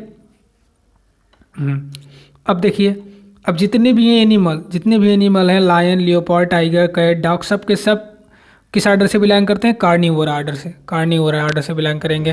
प्राइमेटा से हम लोग आएंगे, मतलब मैन, ह्यूमन बींग्स, प्राइमेटा हम लोगों का जो आर्डर होता है वो प्राइमेटा होता है। तो प्राइमेटा में ह्यूमन बींग्स आएंगे, तो प्राइमेटा को अभी यहाँ पे बात नहीं करेंगे, उसको भी सेपरेट बनाएंगे, सेपरेट लिख देंगे, इसमें कवर नहीं हुआ है। चलिए अब आगे इसमें आप अगर देखेंगे कि, चलिए अब जितने भी कार्निवोरा आर्डर के हैं वो सबके सब का जो क्लास होगा वो मेमेलिया होगा, ठीक है। वैसे क्लास में हम इतना पढ़ेंगे, Mammalia, fish, Mammalia, amphibian, reptile, bird, ठीक है। फिश, एम्फीबियन, रेप्टाइल, बर्ड और मैमल पढ़ते हैं ना, लेकिन जितना आपके एनसीईआरटी में दे रखा है सबके सब आप किस क्लास के हैं? मेमेलिया क्लास के हैं, ठीक है। ना कोई एग्जाम्पल फिश का है, ना एम्फीबिया का है, ना रेप्टाइल का है, ना बर्ड का है, जितने हैं सबके सब मैमल ही हैं। अब आते हैं फाइलम पे। यहाँ पे फाइलम वर्ड यूज किया जाएगा, यहाँ पे डिवीजन नहीं यूज किया जाएगा क्योंकि एनिमल है ये, ठीक है। द फाइलम जो हो जाएगा, जितना lion, leopard, tiger, cat, dog, सब के सब फाइलम कॉर्डेटा से बिलोंग करेंगे। नॉन कॉर्डेटा में आपको पोरीफेरा सिलेंट्रेटा ये सब आएंगे, Porifera Coelenterata, Ctenophora, Platyhelminthes, Aschelminthes, Annelida, ये सब नॉन कॉर्डेटा के आएंगे, ठीक है। ये जो जितने हैं सबके सब कॉर्डेटा में आएंगे। और किंगडम जो है एनिमलिया है ही, तो कैसे लिखेंगे आप? किंगडम एनिमलिया किसी का, इन lion, leopard, tiger, cat, dog का लिखेंगे तो किंगडम एनिमलिया होगा, फाइलम कॉर्डेटा होगा, क्लास मेमेलिया होगा, आर्डर कार्निवोरा होगा, अब फैमिली फेलिडी होगी। अब जीनस जो है पैंथेरा होगा। पैंथेरा होगा किसका किसका, लेकिन लायन का, लियोपार्ड का, टाइगर का, ठीक है। कैट और डॉग का नहीं, कैट और डॉग का जीनस फेलिस हो जाएगा, ठीक है। नहीं, इसका जीनस जो है फेलिस हो जाएगा। एक मिनट, डॉग की जो है आपकी फैमिली अलग है, कैनिडी है डॉग की फैमिली कैनिडी है। और डॉग की आपकी फैमिली, हाँ डॉग की फैमिली कैनिडी है। और इन तीनों की, कैट की, चारों की, कैट की, टाइगर की, लायन की और लियोपार्ड की फेलिडी फैमिली है। तो यहाँ पे थोड़ा सा एक सुर में शायद मैंने बोल दे रखा है कि फेलिस है, तो फैमिली फेलिडी सबका बोल दिया। नहीं, फैमिली जिसे डॉग की कैनिडी है और जीनस जो है कैनिस है। तो इतना आइडिया लग गया, लिख लेंगे सबका। एक बार मैं फिर से बोल दे रहा हूँ कैसे आप लिखेंगे। देखिए, किसी का लिखना हुआ, किसी भी एनिमल का, lion, leopard, tiger, cat, dog, kingdom Animalia ही रहेगा, किंगडम एनिमलिया ही रहेगा। फाइलम कॉर्डेटा ही रहेगा। क्लास मैमेलिया रहेगा, किंगडम एनिमलिया, क्लास मैमेलिया, हाँ ठीक। आर्डर कार्निवोरा ही रहेगा। प्राइमेटा का इसमें इन चार में से कोई प्राइमेटा से नहीं है। फैमिली फेलिडी रहेगी 3 की, ये नहीं मतलब पैंथेरा, लायन की, लियोपार्ड की, टाइगर की और कैट की फेलिडी होगी। और एक डॉग की कैनिडी होगी। आई होप कि क्लियर हो गया टेबल आपका। चलिए, तो ये चीज़ आपकी कंफर्म। अब एक चीज़ छूट रही है जो कि हम लोग भी प्राइमेट से क्या है, हम लोग प्राइमेट है ना, हम लोग आर्डर प्राइमेट है। और क्लास और किंगडम, फाइलम और क्लास तो बदलेगा नहीं। चलिए हम लोग अपना करते हैं पहले। यहाँ पे किसका किसका कहाँ क्लासिफिकेशन लिखेंगे एनिमल में, अभी जो छूटा हुआ है। आप मंकी पहले अपना करते हैं, फिर मंकी गिब्बन का देखेंगे, ठीक है। ह्यूमन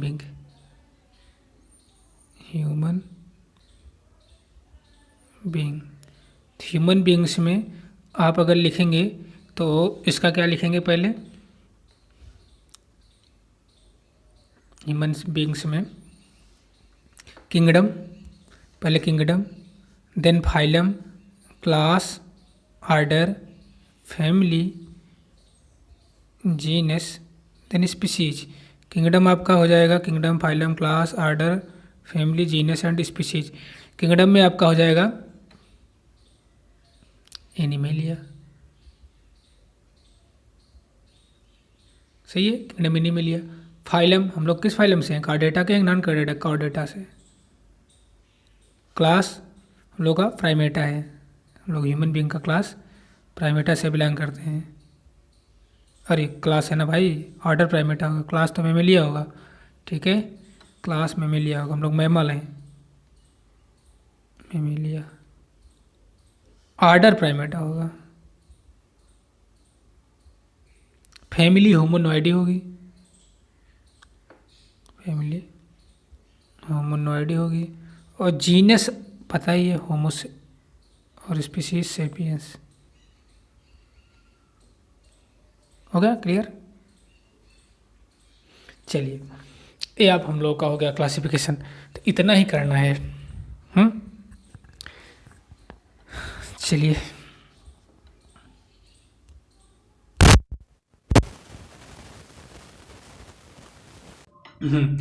अब number of the dissimilarities maximum dissimilarity, number of the maximum dissimilarity किसमें होगा, किंगडम में। किंगडम में नंबर ऑफ डिसिमिलरिटीज मैक्सिमम मिलेंगी। और किंगडम हायर ग्रुप है या हायर टैक्सोनॉमिक कैटेगरीज है।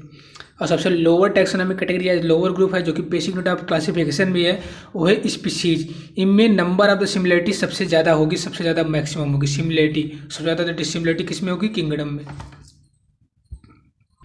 अब स्पीसीज से जैसे आप किंगडम की तरफ जाएंगे, स्पीसीज से आप किंगडम की तरफ मूव करेंगे, इधर से इधर स्पीसीज से किंगडम की तरफ मूव करेंगे, तो आपका क्या होगा, number of the common creator decrease होगा। ये हम फिर से रिपीट कर रहे हैं, number of the common creator आपका डिक्रीज होगा।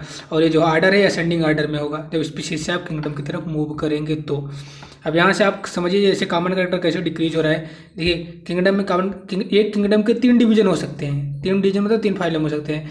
और एक डिवीजन के कई क्लास, एक डिवीजन के कई क्लास हो रहे हैं। देखो, एक डिवीजन के कई क्लास, और एक क्लास के कई आर्डर, और एक ऑर्डर की कई कई फैमिली, एक फैमिली में कई जीनस, एक जीनस में कई स्पीसीज। समझ में आ रहा ना?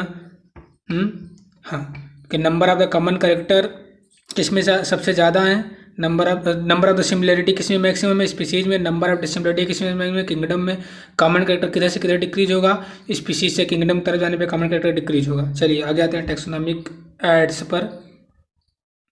टैक्सोनॉमिक एड्स, चलिए taxonomic aids. Biologists have established the certain procedure and technique to store and preserve the information as well as the specimen। मतलब अगर जो बायोलॉजिस्ट थे, जो साइंटिस्ट थे, जो मतलब बायोलॉजिस्ट होते हैं ना, जैसे फिजिसिस्ट होते हैं, केमिस्ट होते हैं, बायोलॉजिस्ट आपका क्या किए कि कुछ प्रोसीजर टेक्निक बनाए जिससे वो specimen store and preserve the information as well as the specimen. मतलब इंफॉर्मेशन को स्टोर कर सकें और जो स्पेसिमेन है उसको भी प्रिजर्व करके रख सकें। तो preserve the information as well as the specimen. Some of these, इसमें से कुछ हम लोग एक्सप्लेन करेंगे और उसको अंडरस्टैंड करेंगे, ठीक है, एड्स में। तो उसमें कौन कौन से टैक्सोनॉमिक एड्स हम लोग देखेंगे? हाँ, herbarium, botanical garden, museum, zoological park और की ये सब हम थोड़ा सा स्पीड डिस्कस करेंगे। हर्बेरियम क्या होता है, ये टैक्सोनॉमिक एड्स है, ठीक है। अब यहाँ पे ध्यान देना, हर्बेरियम आपको फाइल मिलेगी जब आप, देखिए हम लोग को तो इलाहाबाद यूनिवर्सिटी में बीएससी के दौरान हर्बेरियम फाइल बनाने को मिला था, ठीक है। जब डिफरेंट आपको प्लांट बोला जाएगा कि आप इस प्लांट की स्पीसीज को इकट्ठा करिए, आपकी जो मर्जी हो इकट्ठा करिए, जिस प्लांट को आप लाइए उस प्लांट को खुद से पता करिए कि इसका साइंटिफिक नेम क्या है, उसका क्लासिफिकेशन करिए खुद से, ठीक है, उसके बारे में आप खुद से लिखिए, ठीक है। तो ये आप हर्बेरियम सीट आपको मिलेगी, उसमें आप उस प्लांट को, उसके फीचर को राइट डाउन करके लिखेंगे और एक हर्बेरियम सीट तैयार करेंगे। तो हर्बेरियम देखते हैं इसमें, देखिए आप, herbarium is a store house of the collected plant specimen. अब ये जो प्लांट स्पेसिमेन आप कलेक्ट करेंगे वो ड्राइड होना चाहिए, सूखा होना चाहिए, प्रेस्ड मतलब आप पेपर कैसे करेंगे, पेपर प्लांट लाएंगे तोड़ के, प्लांट का स्पेसिमेन, ठीक है, उसको पूरा मतलब उसको रूट स्टेम लीफ सब कुछ सेफ होना चाहिए। उसको आप जो आपकी कॉपी होती है, कॉपी के बिटवीन रख देंगे और ऐसा रखेंगे कि कुछ टूटे ना, फिर उसको प्रेस करके छोड़ देंगे जब तक वो सूखे ना। तो पहली बात तो ड्राई करना पड़ेगा, फिर प्रेस करना, press and preserved on seat on seat मतलब बिटवीन द सीट, जो पेपर का जो आपकी कॉपी का सीट है उसके बिटवीन आपको उसको प्रेस करके प्रिजर्व करके रखना है जब तक वो सूख ना जाए। फिर आपको एक स्टैंडर्ड साइज की हर्बेरियम शीट लेनी है जिसकी साइज होती है 11.5 cross 16.5 inch. Herbarium is a store house of the collected plant specimen that are dried, pressed and preserved on the seed. Or further, these seeds are arranged according to the universally accepted system of the classification. आप उसके बाद जो आपका plant है उसका classification करेंगे। These specimen along with their description on the herbarium seed become a storehouse or repository for future use. Herbarium seed are also carry a label providing information. उसमें आप हर्बेरियम सीड को आपको ये उसमें labelling करना पड़ेगा, information को labelling करना पड़ेगा कि कलेक्शन आपने जो प्लांट स्पेसिमेन को कलेक्ट किया है, किस डेट को कलेक्ट किया है, कहाँ से कलेक्ट किया है, उसका इंग्लिश नेम, उसका लोकल नेम, उसका बॉटनिकल नेम, उसकी फैमिली, उसका कलेक्टर नेम, मतलब आप खुद का नेम किसने कलेक्ट किया है ये भी करना पड़ेगा। तो ये सब आपको हर्बेरियम सीड में मेंशन करना पड़ेगा। तो herbaria are serve as a quick referral system in your taxonomic head, मतलब आपको सब रेफर करना पड़ेगा हर्बेरियम में। इस पर क्वेश्चन भी आ चुका है, तो क्वेश्चन हम लोग देखेंगे।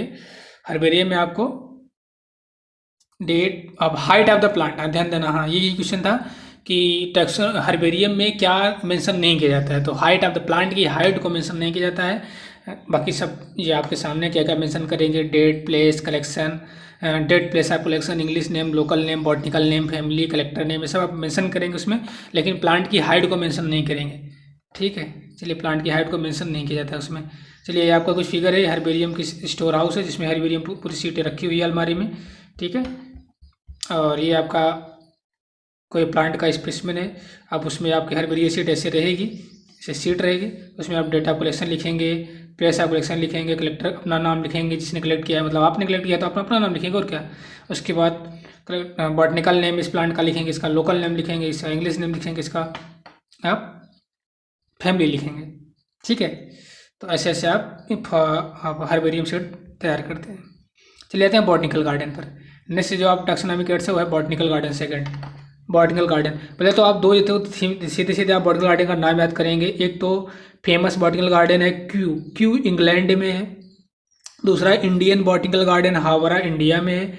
तीसरा नेशनल बॉटनिकल रिसर्च इंस्टीट्यूट जो कि लखनऊ में, ये भी इंडिया में। मतलब दो इंडिया के बॉटनिकल गार्डन, एक इंडियन बॉटनिकल गार्डन हावड़ा, दूसरा national botanical research institute Lucknow, और तीसरा इंग्लैंड का क्यू इंग्लैंड। ठीक है, तो इसमें सिंपल सा, ये भी आपको अगर मतलब किसी यूनिवर्सिटी बीएचयू या यूनिवर्सिटी में रहेंगे तो आपको बॉटनिकल गार्डन देखने को मिल जाएगा। वहाँ पे बॉटनिकल गार्डन रहेगा, डिफरेंट डिफरेंट प्लांट की स्पीशीज वहाँ पे रहेंगी मतलब डिफरेंट प्लांट स्पीशीज वहाँ पे लगाई रहेंगी, नेचुरल रहेंगी, वो नहीं कि आर्टिफिशियल। ठीक है, तो बॉटनिकल गार्डन में आपको ये चीज़ देखने को मिलेगी। चलिए, these specialized garden have collection of the living plant for reference plant species in these garden. जो प्लांट स्पीशीज गार्डन में रहेगा वो ग्रो किया जाता है, किस लिए? Grow for the identification purpose and each plant is labeling indicating. आप बॉटनिकल गार्डन में जाएंगे, प्लांट के ऊपर लेबलिंग की रखेगी, उस प्लांट का साइंटिफिक नेम और लोकल नेम। ठीक है, लेबलिंग करके उस पर एक प्लेट टाइप की रहेगी, प्लेट उस पर बॉटनिकल उस प्लांट पे लगा रहेगा, हाँ ये इसका लोकल नेम है, इसका बॉटनिकल नेम है, वो सब लगा रहता है। ठीक है, अच्छा ये हो गया botanical scientific name and it's family भी लिखी रहती है। द फेमस बॉटनिकल गार्डन आपने देख ही लिया कि इंग्लैंड का, Indian botanical garden Howrah India में है, नेशनल बॉटनिकल इंस्टीट्यूट लखनऊ में है। तो आपका बॉटनिकल गार्डन और हर्बेरियम दो टैक्सोनॉमिक एड्स क्लियर हो गए। चलिए अब हम नेक्स्ट टैक्सोनॉमिक एड म्यूजियम पर आते हैं। तो बायोलॉजिकल म्यूजियम में अगर आप फिर ये जितनी भी चीज़ें हैं सब आपको लैब में ही देखने के लिए मिलेंगे। मतलब आप किसी कॉलेज में रहेंगे या अच्छे स्कूल में रहेंगे तभी आपको ये म्यूजियम देखने को मिलेगा।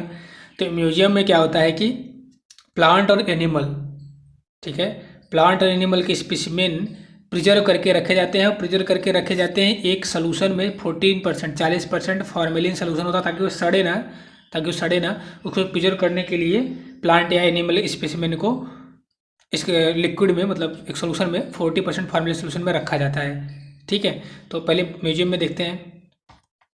Museum have collection of the preserved plant and animal specimen for the study and reference के पॉइंट ऑफ व्यू से म्यूजियम में प्लांट और एनिमल स्पेसिमेन को प्रिजर्व करके रखा जाता है, कलेक्ट करके रखा जाता है, ताकि स्टूडेंट जब आप कॉलेज में जाओगे तो आपको म्यूजियम में घुसाया जाएगा पोरीफेरा से लेकर Porifera Coelenterata, Platyhelminthes, Aschelminthes, Annelida, Arthropoda, Echinodermata, Hemichordata, Chordata, यहाँ तक कि fish, amphibian, reptile, bird, mammal जितने भी हैं, और इस प्लांट में भी आपके algae, bryophyte, pteridophyte, gymnosperm, angiosperm, हर एक प्लांट के स्पेसिमेन को क्या करके रखा जाएगा? प्रिजर्व करके रखा रहेगा 40% फॉर्मेलिन सोल्यूशन में।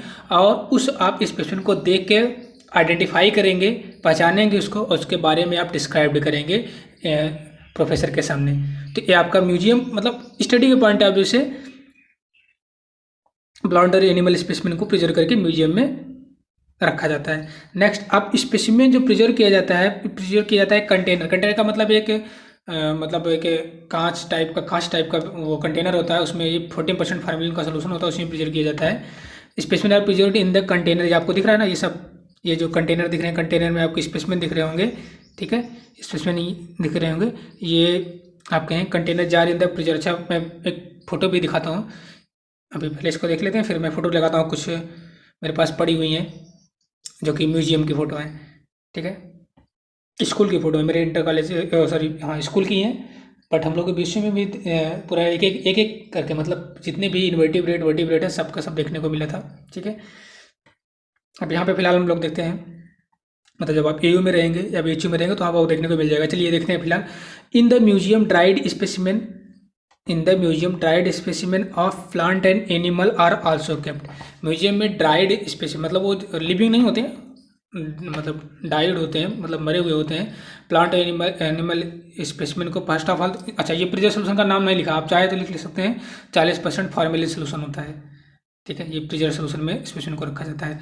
और इंसेक्ट को आप कैसे रखेंगे? जैसे इंसेक्ट को आप क्या करेंगे, इंसेक्ट को प्रिजर्व करने के लिए पहले इंसेक्ट बॉक्स एक रहता है, उसमें आफ्टर द कलेक्टिंग के बाद उसको किल करेंगे, वो किल हो जाएगा एंड उसको पिनिंग चुभो देंगे, पिन टाइप का लेके उसको उसी में पिन में मतलब उसे जो इंसेक्ट बॉक्स रहेगा उसमें चुभो देंगे। ठीक है, फिर उसको जार में उस सॉल्यूशन में ड्रॉप कर देंगे, डाल देंगे। चलिए, लार्जर एनिमल को कैसे म्यूजियम में रखा जाएगा? लार्जर एनिमल जैसे लाइक बर्ड एंड मैमल, तो उसको are usually stuffed and the पिजर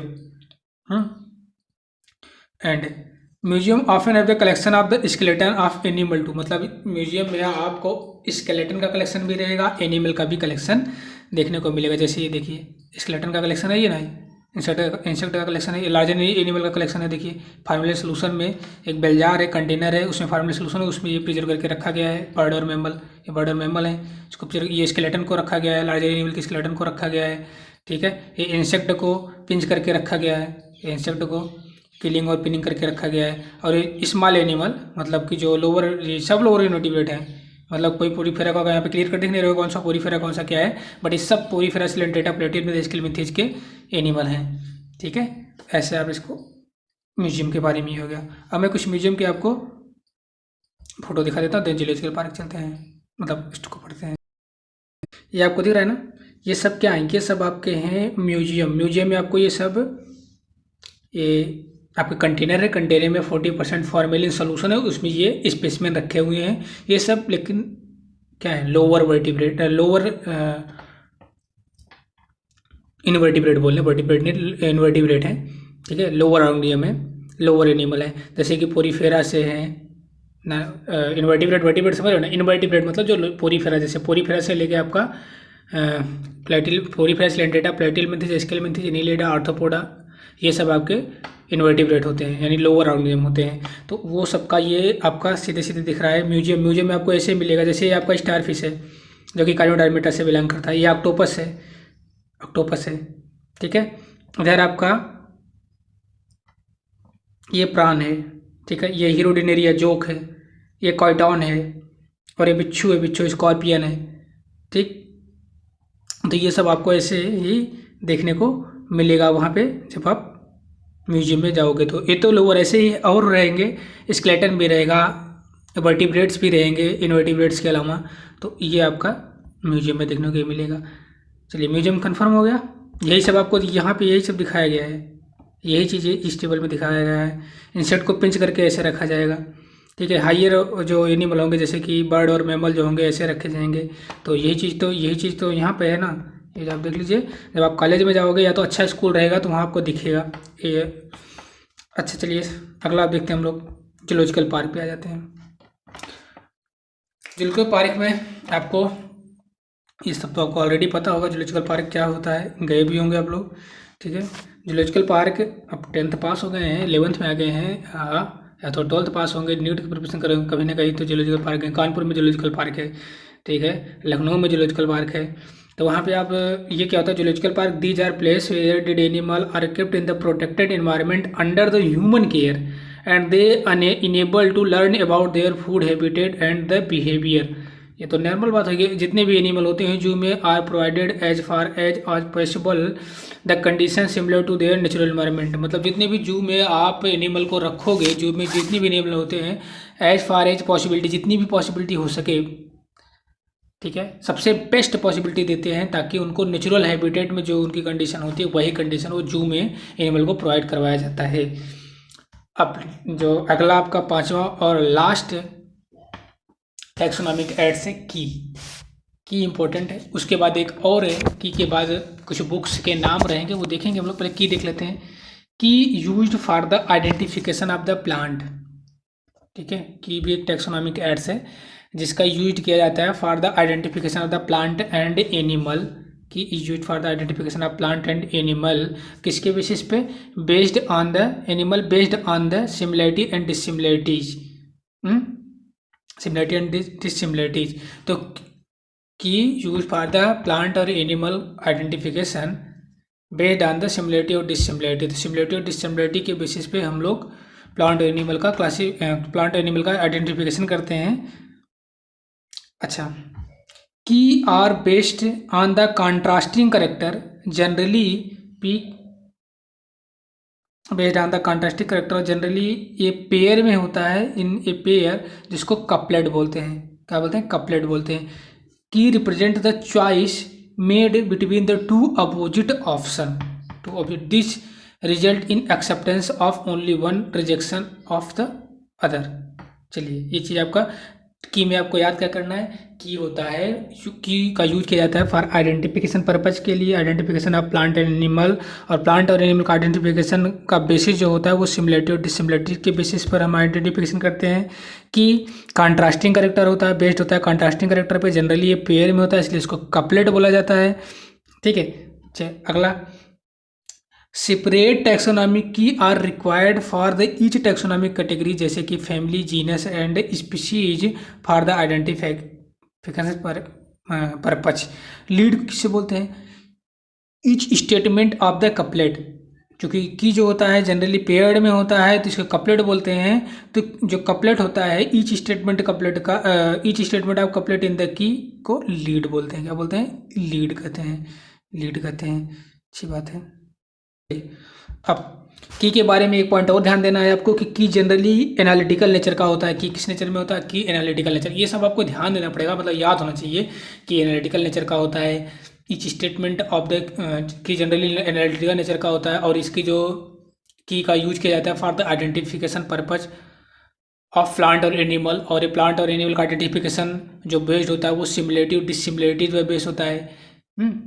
कि जनरली पेयर मतलब जिसको कपलेट बोलते हैं, और each statement of the couplet को बोलते हैं लीड।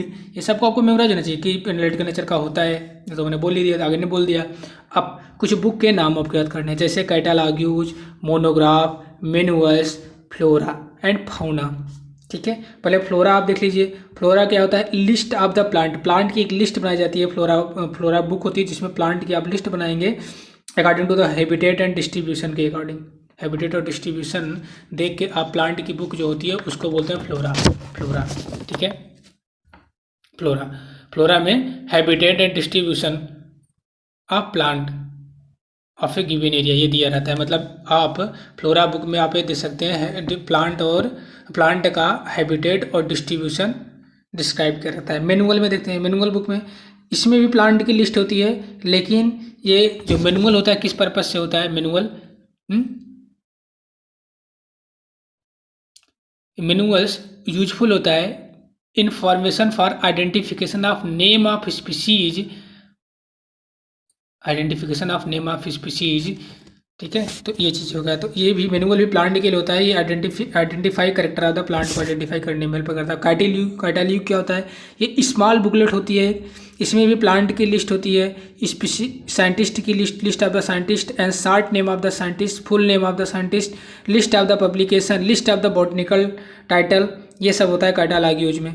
लास्ट मोनोग्राफ, मोनोग्राफ में एक टैक्सॉन का कंप्लीट इन्फॉर्मेशन होता है। मोनोग्राफ में they contain information of any one taxon, information of any one taxon ये किस में होता है? मोनोग्राफ में। तो आई होप कि आपको पता चल गया होगा फ्लोरा। अच्छा, एक होता है फाउना। फाउना में एनिमल का हैबिटेट और डिस्ट्रीब्यूशन की बात की जाती है। जैसे प्लांट के हैबिटेट और डिस्ट्रीब्यूशन की बात फ्लोरा नामक बुक में की जाती है, वैसे एनिमल के हैबिटेट और डिस्ट्रीब्यूशन की बात फौना नामक बुक में की जाती है। तो मैं यहाँ फौना को भी लिख देता हूँ। ये आपका फौना हो गया।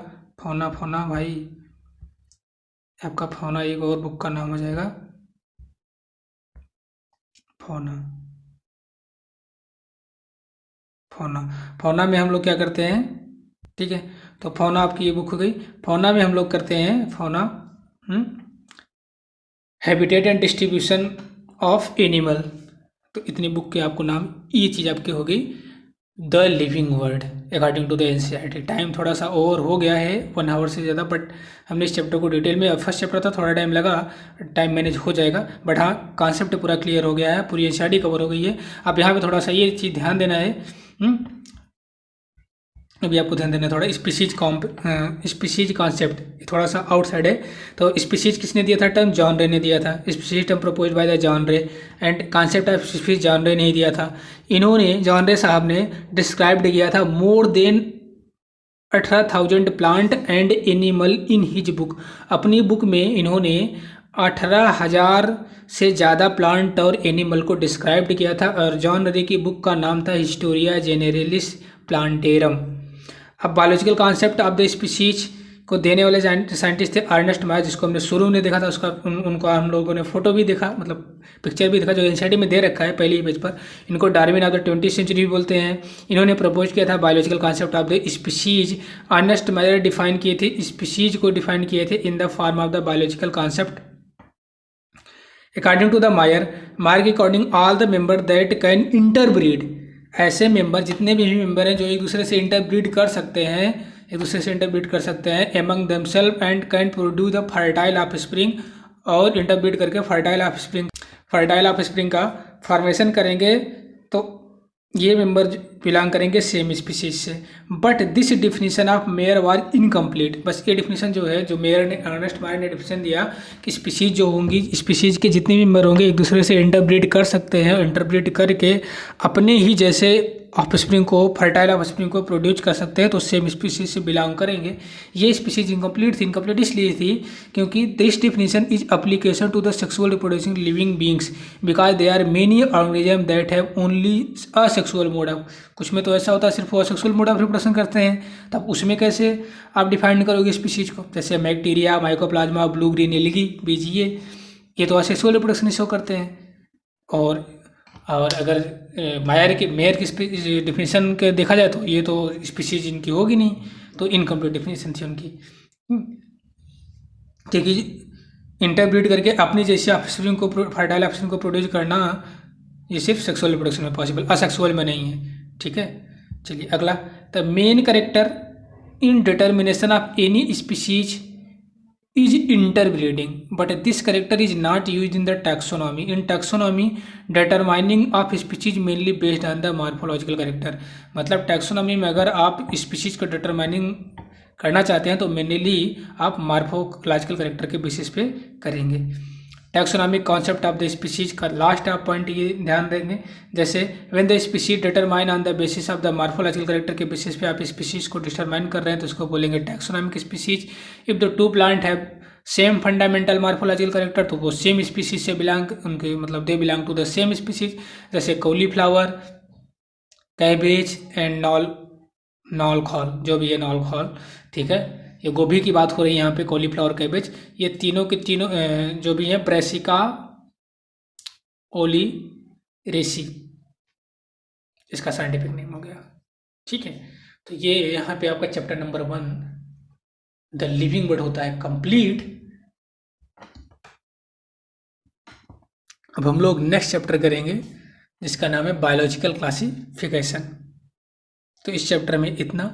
Okay, thank you and please do subscribe channel for support. Okay, thanks again.